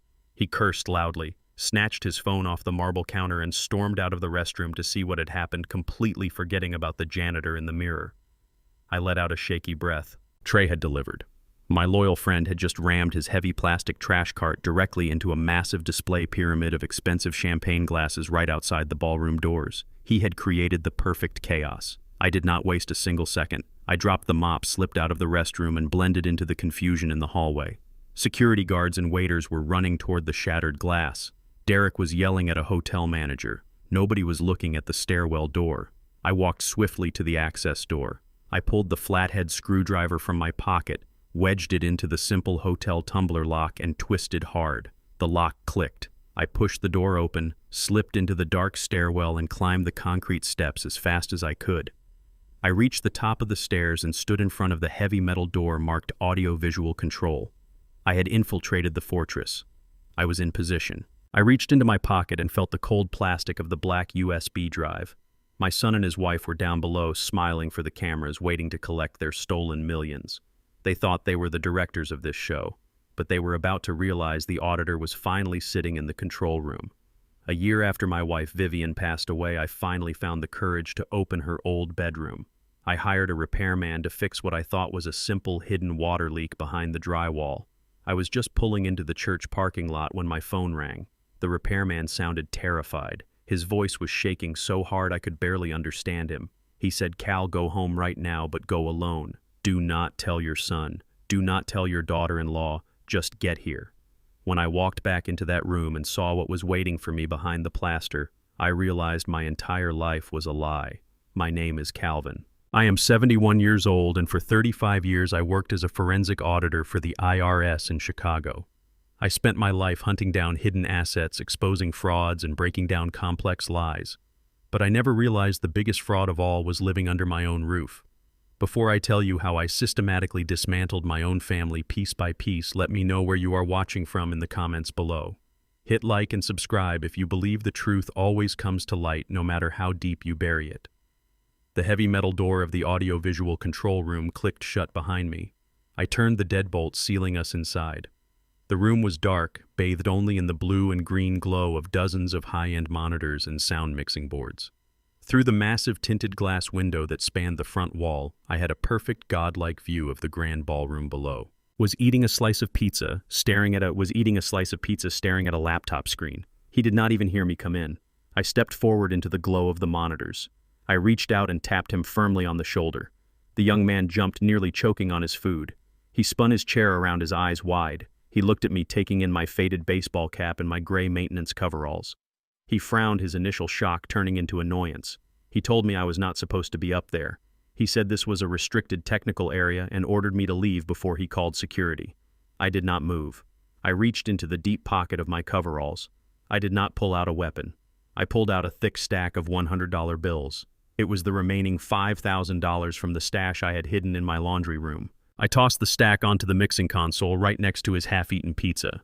The technician stared at the money, completely confused. He asked me what this was about. I took off my baseball cap and looked down at him. My voice was calm, deep, and completely devoid of any emotion. I told him his name was Jason. I told him he was the lead independent IT contractor for Oratech. I told him he built the secure server architecture for Chloe and Derek, and that he personally maintained the firewall that my associate had to breach just a few hours ago.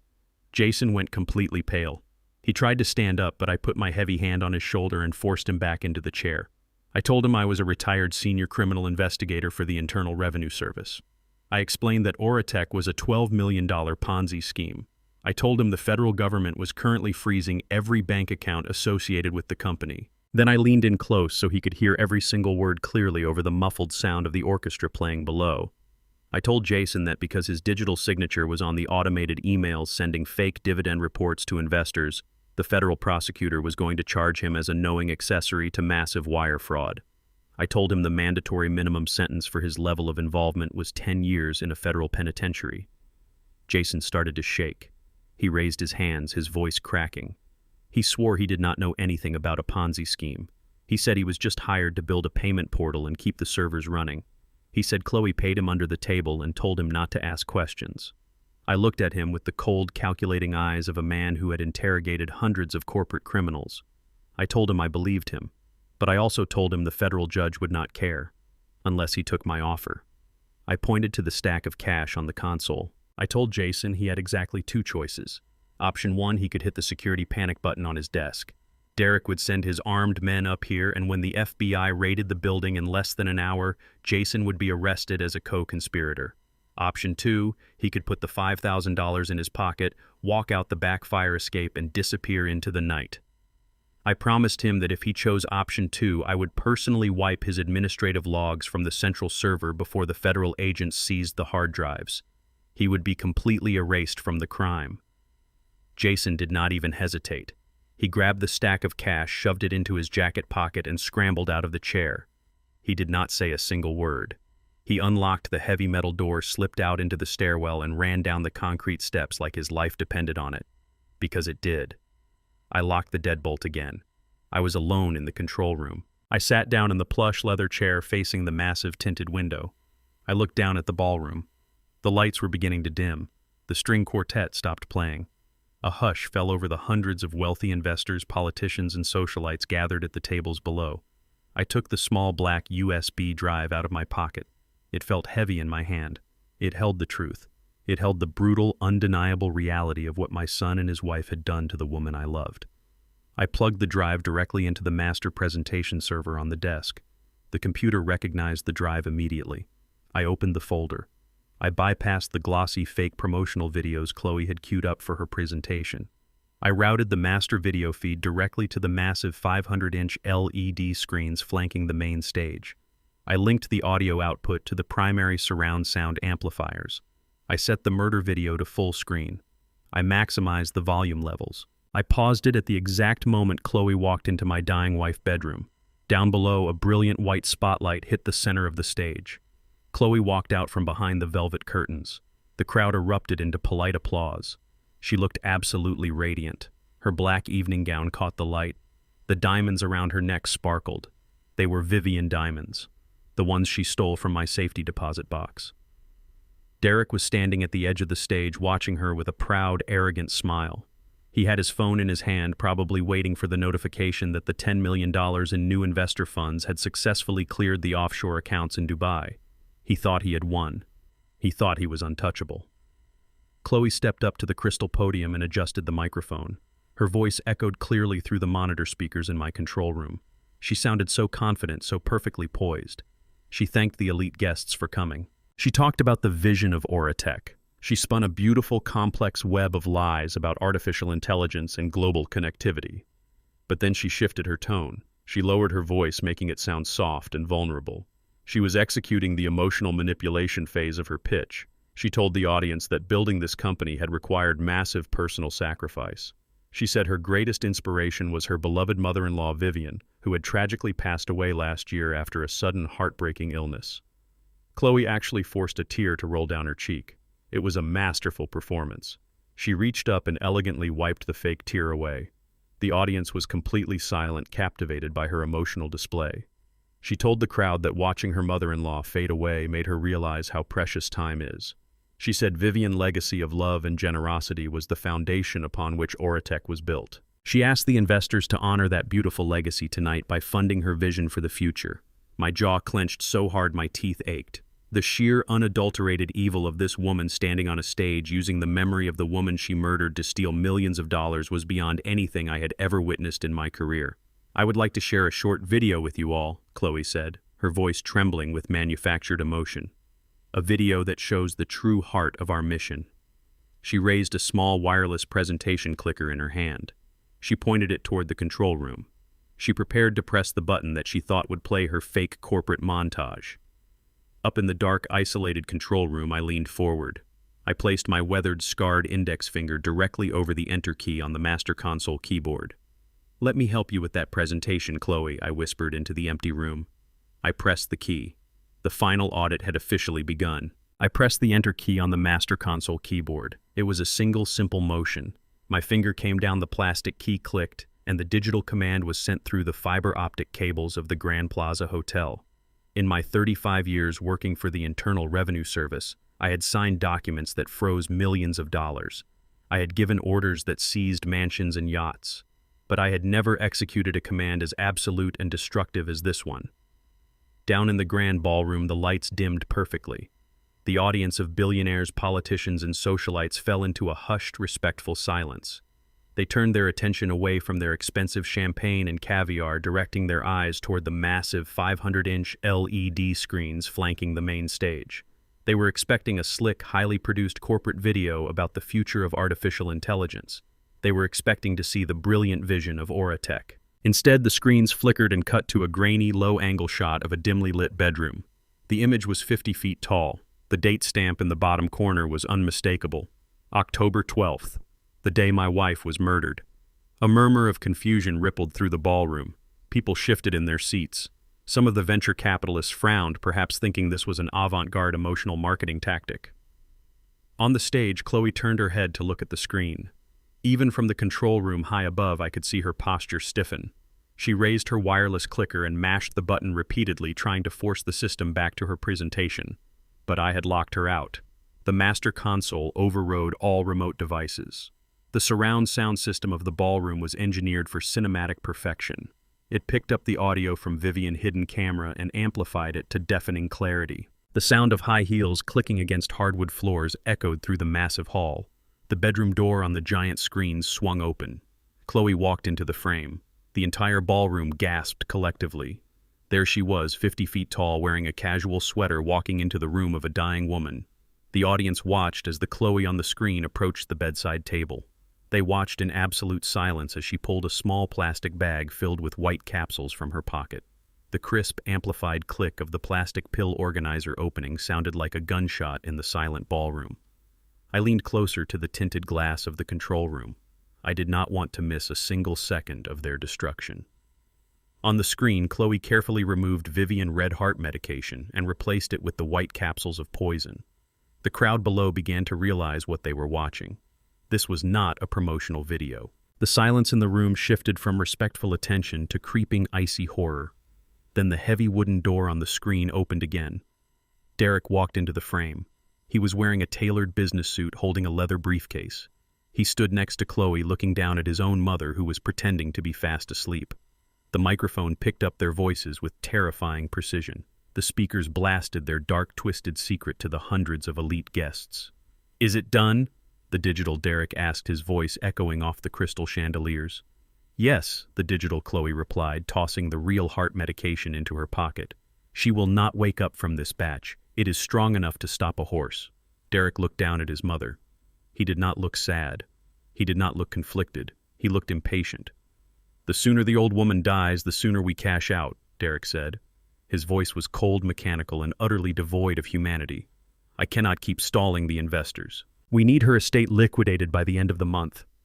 Chloe let out a soft, cruel laugh. It was a terrible, soulless sound that sent a physical shudder through the ballroom audience. "Just go to sleep, old woman," Chloe whispered to the camera. "Derek needs the money now. You are taking up space." The video feed stopped. The image froze on Chloe's smiling face as she looked down at the woman she was murdering. For 5 agonizing seconds, the grand ballroom was completely paralyzed. Nobody moved. Nobody breathed. The illusion of the brilliant tech CEO and the successful fund manager shattered into a million irreparable pieces. Then the silence broke. At the VIP table directly in front of the stage, the mayor of Chicago slowly lowered his champagne flute, his face completely pale. Next to him, the lead venture capitalist, who was prepared to hand Chloe a check for $10 million, stood up his chair, scraping loudly against the floor. "My God," a woman in the front row screamed, covering her mouth with her hands. "They killed her. They actually killed her." The local news reporters who had been invited to cover a glamorous corporate launch suddenly realized they were witnessing a live, unedited murder confession. The red recording lights of the heavy television cameras pivoted violently away from the podium and pointed directly at the giant LED screens. Journalists started shouting into their microphones, their voices overlapping in a chaotic frenzy of breaking news. On the stage, Chloe was completely frozen. The blood had entirely drained from her face, leaving her looking like a porcelain doll. Her mouth opened and closed, but no words came out. The diamonds around her neck, the ones she had stolen from my wife, suddenly looked like a glittering noose. The wireless clicker slipped from her trembling hand. It hit the crystal podium and clattered loudly to the floor. The sharp noise seemed to snap her out of her paralysis. "Turn it off!" Chloe shrieked. Her voice was shrill, manic, and completely stripped of her polished corporate elegance. She lunged toward the edge of the stage, waving her arms frantically at the control room window. "Turn that screen off right now. It is a lie. It is a deep fake. Somebody turn it off." She sounded ridiculous. She was a murderer standing in a black evening gown, screaming at a 50-foot-tall image of herself committing the crime. Nobody believed her. The raw, unfiltered reality of the hidden camera footage was undeniable. The crowd was backing away from the stage as if she were carrying a highly contagious disease. Derek was standing near the velvet curtains. The arrogant, powerful executive had completely crumbled. He looked like a cornered animal. He looked up at the tinted glass of the audio-visual control room. He knew exactly what had happened. He knew Jason the technician would never have played that video. He knew someone else was up there. Derek pulled his cell phone from his tuxedo pocket. His hands were shaking so violently he almost dropped it. He screamed into the receiver, "Get up there. Get up to the control room right now. Break down the door. Break the glass. I do not care what you have to do. Get whoever is in that room." He was yelling for his private security team, the thugs in the dark suits who had kidnapped me from the law office. They were stationed at the ballroom exits, but now they were shoving their way through the panicked crowd running toward the stairwell access door. The ballroom descended into absolute chaos. Guests were rushing toward the exit doors, pushing past each other to get away from the murderers on stage. Waiters dropped their trays, sending expensive champagne and caviar crashing to the carpet. The string quartet players grabbed their instruments and fled behind the curtains. It was a public execution. I had not fired a single bullet. I had not thrown a single punch. But I had completely and utterly destroyed their lives. I had taken their reputation, their freedom, and their fraudulent empire, and I had burned it to ashes in front of the entire world. I sat in the plush leather chair in the control room watching the security guards sprinting up the concrete stairs through the security camera feeds on the monitors. They were coming for me. They were going to try to break down the heavy metal door. I did not feel fear. I felt a profound, absolute sense of peace. The audit was complete. The ledger of their sins was finally balanced. Vivian had given me the weapon, and I had used it to deliver a fatal blow. I stood up from the console. I reached into my pocket and pulled off the faded blue baseball cap. I unzipped the gray maintenance coveralls and let them drop to the floor. Underneath the dirty janitor uniform, I was wearing a sharp-tailored black suit. I adjusted my tie. I picked up my wooden walking cane. Derek wanted to send his goons to break down the door. He did not realize I was already planning to open it. It was time for the ghost to step out of the shadows. It was time for the father to look his son in the eyes one last time. I unlocked the heavy metal door of the audio-visual control room and stepped out into the cold concrete stairwell. I could hear the heavy boots of Derek and his private security team pounding up the steps from the floor below. They were rushing, fueled by panic and adrenaline, desperate to find whoever had hijacked their presentation. I did not run. I did not try to hide in the shadows. I simply walked down the stairs leaning on my wooden cane. The sharp lines of my tailored black suit caught the dim emergency lights. When I met the three massive men on the landing, they froze. They were looking for a frail old man in a dirty gray maintenance uniform, or maybe a rogue computer technician. They were certainly not looking for a distinguished gentleman in a high-end suit descending the stairs with absolute authority. I looked right at the lead security guard and pointed my cane up toward the control room. "The door is open," I told him, projecting the confident voice of a wealthy investor. "The man you are looking for just went through the roof access hatch." The guards did not even question me. They pushed past me, their heavy boots echoing loudly as they charged up the remaining flights of stairs, completely ignoring the 71-year-old ghost walking right through their perimeter. The arrogance of corrupt men is always their greatest vulnerability. They only see what they expect to see. I reached the ground floor and pushed through the heavy fire exit doors into the backstage area of the grand ballroom. The space behind the velvet curtains was absolute pandemonium. Catering staff were running in every direction, dropping trays of expensive food. Event coordinators were screaming into their radios, trying to figure out how a murder confession was playing on their massive LED screens. Nobody paid any attention to me. I was just another face in a sea of panic. I paused for a moment in the shadows just behind the heavy velvet drapes that separated the backstage area from the main stage. I closed my eyes and took a deep, steadying breath. I thought about Vivian. I thought about the way her laugh used to fill our living room. I thought about the quiet moments we shared on the porch after a long day. She had hidden that camera because she knew the evil growing inside our own home. She had endured the poison knowing it would eventually give me the ammunition to strike them down. She was the bravest woman I ever knew. I opened my eyes. It was time to finish what she started. I stepped out from behind the heavy velvet curtains and walked directly onto the main stage. The grand ballroom was in a state of absolute shock. Hundreds of people were standing up, pointing at the 50-foot screen behind me, whispering in horrified tones. The giant image was still frozen on Chloe and her cruel, smiling face as she stood over my dying wife. The glaring white spotlight that had been illuminating the crystal podium now cut through the dim room, highlighting my arrival. I walked slowly across the polished wooden floor of the stage. My wooden cane tapped a steady rhythmic beat that somehow cut through the chaotic noise of the room. Tap, tap, tap. Derek was the first to see me. He was standing near the edge of the stage, still clutching his cell phone, screaming at someone on the other end. His eyes darted toward the sound of my cane. The moment he registered my face, the phone slipped from his hand and shattered against the hard floor. All the color drained from his face, leaving him looking like a sick, terrified child. He stumbled backward, his mouth opening and closing in silent, absolute horror. He thought I was strapped to a bed in a psychiatric ward miles away, drugged out of my mind. He thought he had erased my existence. And yet here I was, standing in the center of his $10 million gala, wearing a suit sharper than his own. I walked over to the crystal podium. The wireless microphone was lying on the floor where Chloe had dropped it. I bent down, picked it up, and blew into it. A sharp thump echoed through the massive surround sound system, immediately silencing the entire ballroom. Hundreds of eyes snapped toward me. The local news cameras pivoted instantly, focusing their bright lenses directly on my face. I looked down at Derek. I looked at Chloe, who was trembling violently, her eyes wide with a terror so pure it almost looked theatrical. I brought the microphone to my lips. "Hello, son," I said.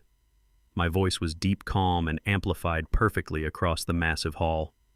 The food at the nursing home was terrible today, so I decided to come here instead.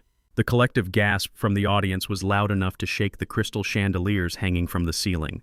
The venture capitalists, the politicians, the media reporters, they all stared at me. They recognized my face from the horrible video still frozen on the screen behind me. They realized they were looking at the husband of the murdered woman. They realized they were looking at the father of the murderer. "You look surprised to see me, Derek," I continued, my voice echoing with unrelenting authority. "Did you really think you could forge a medical decree, steal my life savings, mortgage my house, and lock me in a basement without me doing a little auditing of my own?" Derek could not speak. His legs gave out completely and he fell to his knees right there on the ballroom floor. The powerful investment fund manager was reduced to a weeping, hyperventilating mess. He knew it was over. He knew the entire world had just watched him sanction the death of his own mother for a payout. But Chloe was different. Chloe was a narcissist who had built her entire life on manipulation and lies. When a narcissist is backed into a corner, they do not surrender or show remorse. They attack. She snapped out of her paralyzed state, her face twisted into a mask of pure, unadulterated rage. She pointed a shaking finger at me, her diamond necklace glittering under the stage lights. "Do not listen to him," Chloe shrieked into the crowd. Her voice was shrill, desperate, and echoing wildly without a microphone. "He is crazy. He has severe schizophrenia. He has advanced dementia. My husband and I have the medical records to prove it." She turned to the audience, pleading with the wealthy investors who were already backing away from her in disgust. "He is a sick, delusional old man," she cried out, waving her arms. "He forged that video. It is a deep fake. It is artificial intelligence. He hates me because I am successful and he is nothing. He made the whole thing up to destroy my company." The crowd just stared at her. Nobody was buying the desperate lies of a woman caught red-handed on a 50-foot screen. The video was too raw, too real. The audio of her calling my wife an old woman taking up space was burned into their memories. But Chloe refused to stop. She turned her frantic eyes toward the back of the ballroom where the official hotel security guards were standing bewildered by the chaos. "Arrest him!" Chloe screamed at the top of her lungs, pointing directly at my chest. "Arrest him right now. He is a violent psychiatric patient. He broke out of a mental ward. He is dangerous. Get him off my stage." 4 large men in hotel security uniforms hesitated for a moment, looking at each other in deep confusion. But Chloe was the one who rented the ballroom. She was the client paying the massive bill. They were trained to follow the orders of the event host. The guards started pushing their way through the murmuring crowd, heading straight for the stage. They were pulling out their radios and unhooking their heavy metal batons from their belts. Derek, still on his knees, finally found his voice. "Grab him!" Derek yelled to the guards, suddenly finding a shred of false hope in his wife's frantic lies. "He is legally incompetent. He is having an episode. Restrain him." The security guards reached the edge of the stage. They were climbing the short stairs, their eyes locked on me. They were coming to tackle a 71-year-old man to the ground. They were coming to silence the auditor before he could deliver the final blow. I stood perfectly still behind the crystal podium. I did not flinch. I did not back away. I looked at the men rushing toward me and I felt a cold smile spread across my face. They thought they were in charge of the room. Chloe and Derek thought they could still manipulate their way out of this trap. They had no idea the real cavalry was already waiting just outside the doors. The 4 hotel security guards closed the distance. The lead guard, a burly man with a tight buzz cut, reached his thick hand out to grab my shoulder. Chloe was still shrieking from the side of the stage, ordering them to tackle me to the ground. Derek had managed to push himself up from his knees, leaning heavily against a speaker monitor.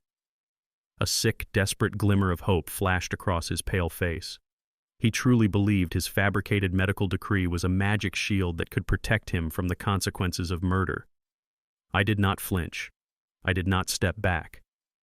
I stood perfectly still behind the crystal podium and looked past the advancing guards. I focused my gaze on the massive ornate oak doors at the very back of the grand ballroom. Before the guard could lay a single finger on my suit, a deafening crash echoed through the hall. The heavy wooden doors were violently kicked open. They slammed against the walls with the force of an explosion, shattering the quiet tension of the room. A sea of men and women in dark tactical gear flooded into the ballroom. They moved with terrifying coordinated precision. Across the backs of their armored vests were large, bold yellow letters, IRSCI, FBI. The hotel security guards immediately froze. They recognized federal authority when they saw it. The lead guard took 3 quick steps backward, raising his hands in the air, wanting absolutely nothing to do with whatever was happening. The elite crowd of investors and politicians scattered like frightened insects, pressing themselves against the walls to make way for the raid. Dozens of heavily armed federal agents secured the perimeter, locking down every exit elevator and stairwell. Walking straight down the center aisle, flanked by 2 armed agents, was Marcus Vance. He wore a sharp-tailored charcoal suit beneath his tactical vest. He looked exactly the way a predator looks when it finally corners its prey. He caught my eye from across the room and gave me a single respectful nod. The cavalry had arrived. Agents swarmed the stage in seconds. They surrounded Chloe and Derek, forming a tight circle of federal authority. Chloe let out a high-pitched gasp and stumbled backward, her expensive heels catching on the carpet. She bumped into the heavy velvet curtains and slid down until she hit the floor, clutching her stolen diamond necklace, completely paralyzed by fear. But Derek reacted differently. The sight of the federal agents triggered a defensive, arrogant rage. He was a man who had spent his entire life bullying people with money and fake legal threats.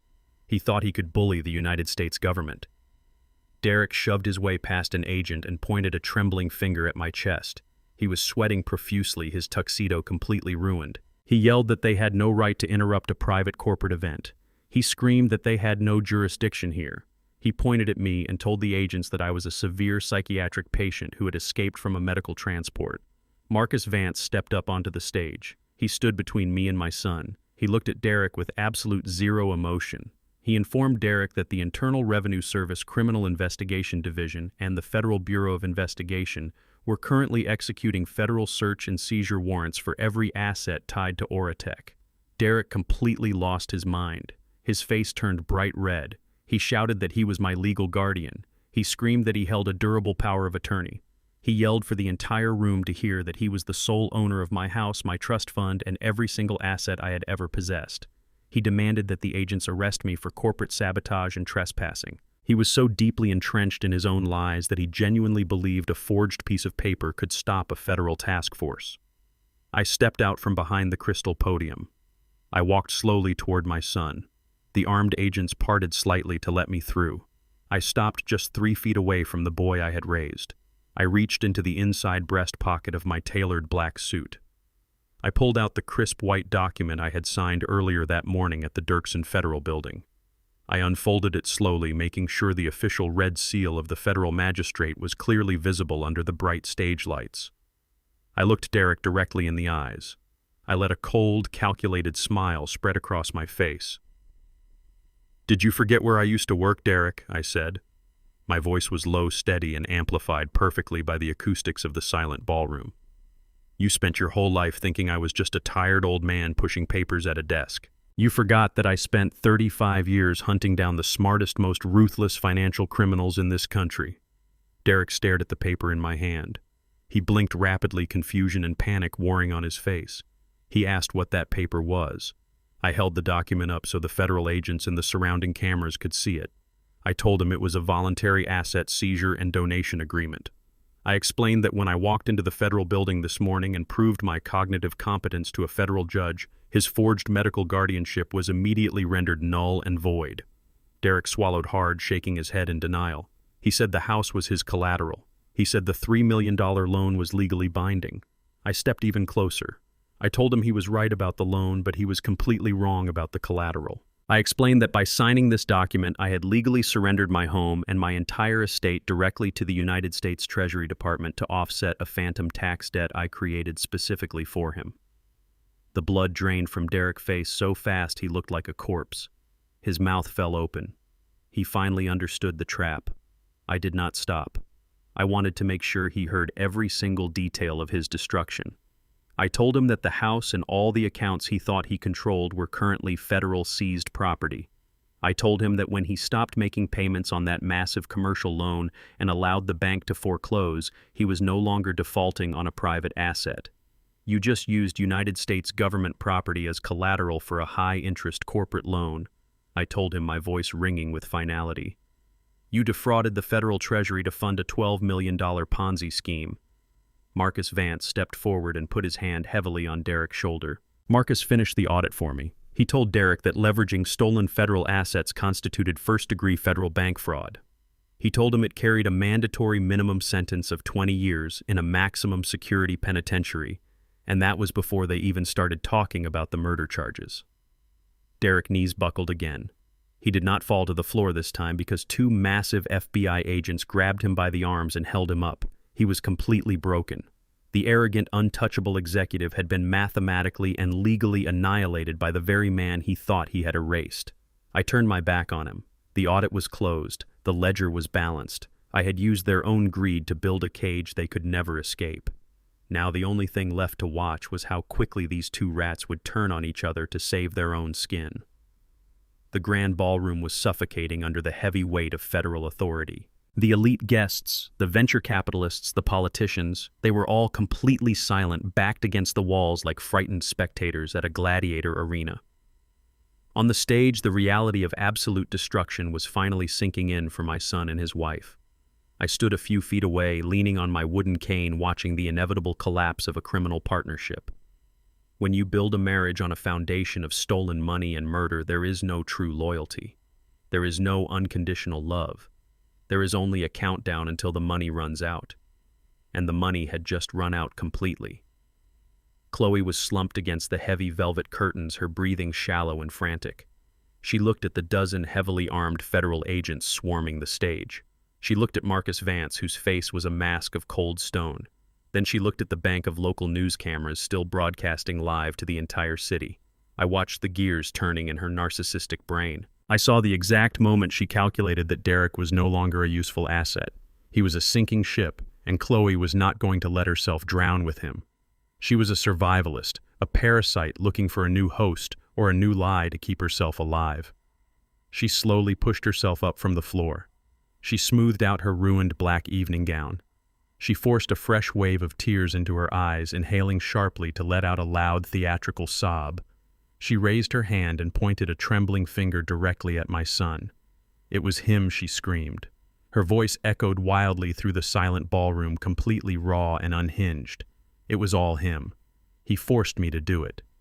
Derek, who was barely being held up by two FBI agents, jerked his head toward his wife.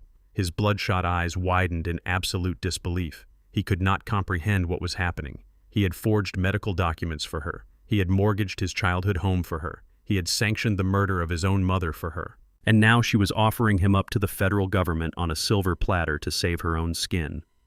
Chloe did not stop. She stepped toward Marcus Vance, playing the part of the battered, terrified victim to perfection. "I did not want to hurt Vivian," she cried out, her voice dripping with fake anguish. "I loved her. But Derek was drowning in debt. He told me the investors were going to kill him if he did not get the capital. He gave me those pills. He told me that if I did not switch her medication, he would kill me too. I was terrified. He is a monster. I was just trying to survive. I am a victim here." The sheer audacity of her lie was staggering. In the giant video still frozen on the screens above, she was smiling. She was mocking my dying wife. There was absolutely no fear in her eyes when she dropped those poison capsules into the organizer. But she was desperate, and desperate rats will eat each other to survive. Derek stared at her. The shock on his face morphed into something else entirely. It bypassed sadness. It bypassed regret. It morphed into pure, unadulterated, blinding rage. The realization that he had destroyed his entire family for a woman who would sell him out in a heartbeat broke his already shattered psyche. "You lying witch!" Derek roared. The sound tore from his throat like a wild animal. It was a guttural scream of absolute betrayal. With a sudden explosive burst of adrenaline, Derek ripped his arms free from the grip of the two federal agents holding him. He lunged across the stage. He did not care about the heavily armed FBI agents surrounding him. He did not care about the flashing cameras. He only cared about destroying the woman who had just signed his death warrant.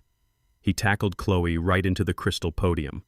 The heavy glass structure shattered into a dozen pieces, sending sharp shards flying across the polished wooden floor. The microphone hit the ground, sending a deafening high-pitched screech of feedback through the massive surround sound speakers. The elite crowd in the ballroom screamed and scrambled further back toward the exit doors. Chloe let out a genuine shriek of terror as they crashed to the ground. Derek landed heavily on top of her, his tailored tuxedo ripping at the seams. He wrapped both of his hands tightly around her throat. He was squeezing with all the violent fury of a man who had lost absolutely everything. "I told you to do it!" Derek screamed, spit flying from his mouth as he strangled his wife on the stage. "You wanted the money for your fake company. You said she was taking up space. You murdered her. You ruined my life." The stage erupted into total chaos. Federal agents swarmed the couple immediately. Marcus Vance shouted tactical orders over the screaming crowd. 4 heavily armored agents descended on Derek. They grabbed his shoulders, his arms, and his hair, violently prying his fingers off Chloe's neck. Derek fought back like a madman, kicking and thrashing, totally blinded by his rage. But he was a white-collar criminal in a tuxedo, and they were trained federal law enforcement. An agent swept Derek's legs out from under him. They slammed him face first into the hard wooden floor of the stage. A heavy combat boot planted itself firmly between his shoulder blades, pinning him securely to the ground. The cold, sharp sound of steel handcuffs ratcheting shut echoed through the chaos. Derek was completely immobilized, his face pressed against the stage, gasping for air, his nose bleeding onto the polished wood. Chloe was coughing and sputtering beside him, rubbing her red, bruised throat. She was crying real tears now, expecting the federal agents to treat her like the victim she claimed to be. But Marcus Vance had seen the video. He knew exactly what she was. 2 female FBI agents grabbed Chloe by the arms. They hauled her up, roughly slammed her against the remaining metal base of the shattered podium, and pulled her arms behind her back. Chloe screamed that they were making a mistake, that she was forced into it, but the agents ignored her entirely. The handcuffs clicked tightly around her wrists. Marcus Vance stepped forward. His voice boomed over the remaining noise in the room. He read them their Miranda rights, citing federal wire fraud, bank fraud, money laundering, and conspiracy to commit murder. Every single word he spoke was a nail in their coffins. The flashing lights of the news cameras turned the grand ballroom into a strobe-lit nightmare. Every shutter click captured their absolute humiliation. The local news stations were broadcasting the downfall of the elite CEO and the powerful investment manager live to the world. They were reduced to common criminals brawling on the floor like animals. Their corporate empire was gone. Their dignity was completely erased. They were just 2 murderers in ruined expensive clothes being paraded in handcuffs in front of the very people they tried to impress. I stood perfectly still, watching the federal agents drag them to their feet. I did not feel pity. I did not feel sorrow. I looked at Derek. His custom tuxedo was covered in dust and broken glass. He looked up at me, his eyes full of fear, defeat, and a desperate, unspoken plea for a father who was no longer there. I looked at Chloe. Her expensive makeup was smeared across her face. Mascara ran down her cheeks like black tears. The diamonds she had stolen from Vivian were tangled in her disheveled blonde hair. She looked pathetic. They had tried to throw me into a dark hole. They tried to erase my mind and bury me alive so they could dance on my grave. But I was the one standing in the light wearing a sharp suit, and they were the ones wearing the chains. The cameras kept flashing, burning their disgrace into the public record forever. The audit was finally closed and the debt had been paid in full. The aftermath of the gala was a storm of federal indictments and relentless media coverage. For weeks, the faces of my son and his wife were plastered across every news channel in the country. The brilliant tech executive and the hotshot investment manager had been unmasked as desperate, bloodthirsty frauds. But the real closure did not happen in the court of public opinion. It happened exactly 6 months later inside the cold, wood-paneled walls of a federal courtroom in downtown Chicago. I sat in the front row of the gallery wearing the same tailored black suit I wore on the night of the gala. I watched as the federal marshals led Derek and Chloe into the room. They were not wearing designer clothes or stolen diamonds anymore. They were wearing standard-issue orange prison jumpsuits. Their wrists and ankles were shackled with heavy steel chains. They did not look at each other. They were seated at separate defense tables. The toxic alliance that had murdered my wife was completely dead, replaced by a bitter mutual hatred. When the federal prosecutor called me to the witness stand, the entire courtroom fell dead silent. I walked up to the podium. I placed my right hand on the Bible and swore to tell the truth. I did not raise my voice. I did not show anger. I simply laid out the facts with the precise mechanical accuracy of an auditor presenting a final report. I detailed the forged medical decree.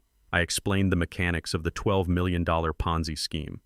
But the absolute final blow came when the prosecutor submitted Exhibit A, the black USB drive. The lights in the courtroom dimmed. The video Vivian had recorded played on the monitors for the judge and the jury. Seeing Chloe swap the medication, hearing Derek say his mother was taking up space, the raw cruelty of it sucked the air right out of the room. 2 jurors actually wept. The defense attorneys for Derek and Chloe had absolutely nothing. You cannot cross-examine a video recording of a murder. You cannot negotiate with a confession caught on tape. The jury deliberated for less than 3 hours. The judge asked the defendants to stand. He looked at them with absolute disgust. He called their actions a calculated, monstrous betrayal of the most fundamental human bonds. He sentenced Derek to life in a federal penitentiary without the possibility of parole for the first-degree murder of Vivian Sterling. He sentenced Chloe to 40 years in a maximum security prison for conspiracy to commit murder, massive wire fraud, and international money laundering. Chloe collapsed into her chair, sobbing hysterically, begging the judge for a mercy that she never showed my dying wife. Derek did not cry. He just stood there, staring hollowly at the floor. As the guards led him away, he turned his head and looked at me one last time. I did not offer him a smile. I did not offer him forgiveness. I just stared back with cold, hard finality. He was no longer my son. He was just a closed file. With the masterminds locked in federal cages, I began the process of rebuilding the ruins they left behind. Because I had voluntarily surrendered my assets to the United States Treasury under the guise of a phantom tax debt, the federal government had absolute authority to freeze the properties and prevent the commercial bank from foreclosing. Once the fraud was completely exposed in court, Marcus Vance and his team of attorneys worked with the federal magistrate to nullify the forged power of attorney. The $3 million commercial loan Derek took out was declared legally fraudulent. The bank had to absorb the massive loss, and the deed to my house was legally restored to my name. My $1.5 million retirement trust was recovered from the frozen holding accounts and transferred safely back into my control.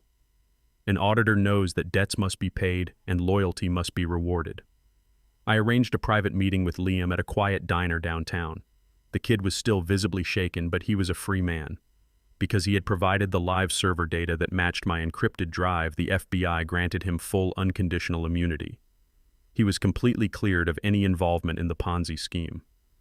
I slid a heavy envelope across the table to him. Inside was a cashier check for $100,000 drafted from my restored accounts. I told him it was severance pay for his nightmare and a seed fund to start a legitimate life. I also gave him a signed letter of recommendation to a very prestigious ethical accounting firm run by an old friend of mine. Liam broke down in tears, thanking me over and over. I told him to just be a good man, and I walked away. Next, I visited Trey. He was working under the hood of his plumbing van when I pulled up. I handed him an envelope containing the clear, unencumbered deed to a commercial warehouse he had been wanting to buy for his business for 5 years. I paid for it in full. I told him that Vivian would have wanted the man who helped expose her killers to have a place to build his future. Trey hugged me, a strong, silent embrace between two men who understood the heavy price of truth. With the external world finally balanced, it was time to balance my internal world. I drove back to the quiet suburban street. I pulled into the driveway. The heavy, oppressive energy that had choked this property for the past year was completely gone. The illegal signal jammer had been ripped off the side of the house by the FBI evidence team. The silver Mercedes was gone. The house belonged to me again. I walked through the front door. The silence inside was no longer a threat. It was a comfort. I walked straight down the hallway to the back of the house, to the room that had held so much pain and so many secrets. I stood in Vivian's old sewing room. I looked at the heavy armchair I had pushed against the wall to hide the smashed drywall. I moved the chair aside. The jagged hole exposing the dark cavity between the wooden studs was still there. I went out to my garage and brought back a bucket of fresh plaster, a trowel, and a new sheet of drywall. I did not hire a contractor. I needed to do this myself. I cut the drywall to size. I fit it perfectly into the broken space. I mixed the plaster and carefully, methodically smoothed it over the seams. I worked in total silence, feeling the rough texture of the tools in my old hands. With every stroke of the trowel, I felt a heavy layer of grief lifting off my chest. I was sealing the wound. I was closing the breach. When the wall was perfectly smooth, I washed my hands and sat down in Vivian's favorite reading chair. I looked out the window at the setting sun, casting long golden shadows across the backyard. The house was empty. The house was quiet. But it was not the lonely, terrifying silence of a prison. It was the deep, resonant silence of a hard-won victory.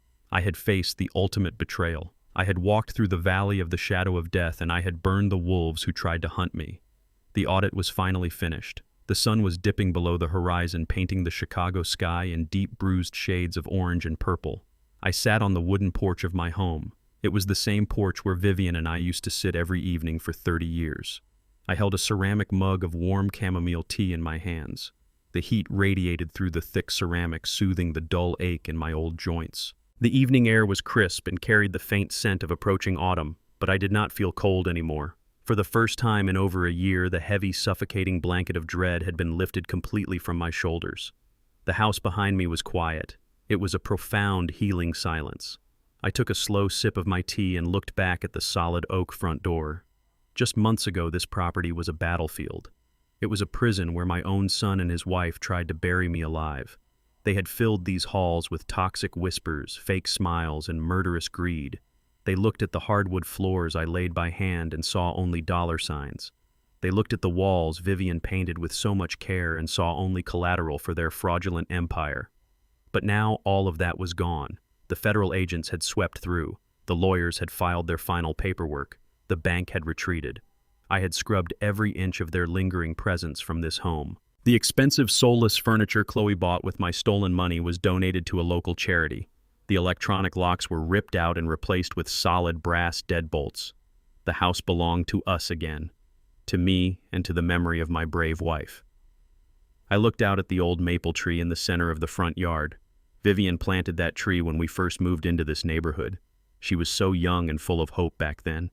She said she wanted something with deep roots to watch over our family as we grew old. I realized now, sitting in the twilight, that she was the deepest root of all. She knew she was dying. She felt the poison working its way through her veins. And instead of panicking, instead of confronting a monster she knew she could not physically defeat, in her weakened state she gathered the evidence. She built the foundation of the trap that would eventually save my life. She put her absolute faith in me, trusting that my auditor mind would eventually find the breadcrumbs she left behind in the dark cavity of that wall. I raised my warm mug toward the maple tree in a silent, solitary toast. "You can rest now, my love," I whispered into the evening breeze. "The wolves have been cast out. The door is locked tight. Your home is safe." Thinking about Derek no longer brings a sharp, stabbing pain to my chest. That wound had finally scarred over, leaving behind a numb, smooth surface. When you hold a newborn baby in your arms, you never imagine a day will come when that child will look at you and see nothing but an obstacle to a financial payout. I paid for his education. I bought his first car. I taught him how to tie a Windsor knot and how to look a man in the eye when shaking his hand. But somewhere along the line, the values of hard work and integrity were replaced by an insatiable, blinding hunger for status and unearned wealth. He chose his path. He chose to look at the mother who loved him and the father who protected him, and he chose to trade our lives for a fleeting illusion of power. I did not send my son to a federal penitentiary. He sent himself. I just provided the receipts. The ledger of his life was entirely his own making, and the final balance was zero. People at the grocery store or the local barber shop Sometimes ask me how I sleep at night, knowing my only son will spend the rest of his natural life behind bars. I tell them I sleep with the absolute peace of a man who did what was mathematically and morally necessary. I am 71 years old, but I am not finished living. The fire that was ignited in that dark, damp basement did not burn out after the trial concluded. It simply transformed into a steady, guiding light. I have partnered with Marcus Vance and a few other retired federal agents from the Financial Crimes Division. We consult quietly for legal advocacy groups that protect vulnerable seniors from financial exploitation and family abuse. We use our decades of forensic auditing experience to track down the hidden assets of cowardly children who think they can steal from the elderly without consequence. I am no longer just a retired tax investigator. I am a shield for those who cannot fight for themselves. And I am not alone anymore. Trey still comes by every few weeks. He parks his plumbing van in the driveway and we sit on this very porch and drink a cold beer. He tells me about his business expanding, about the new commercial warehouse he bought using the funds I secured for him. Liam sends me a long email every month from his new accounting firm downtown.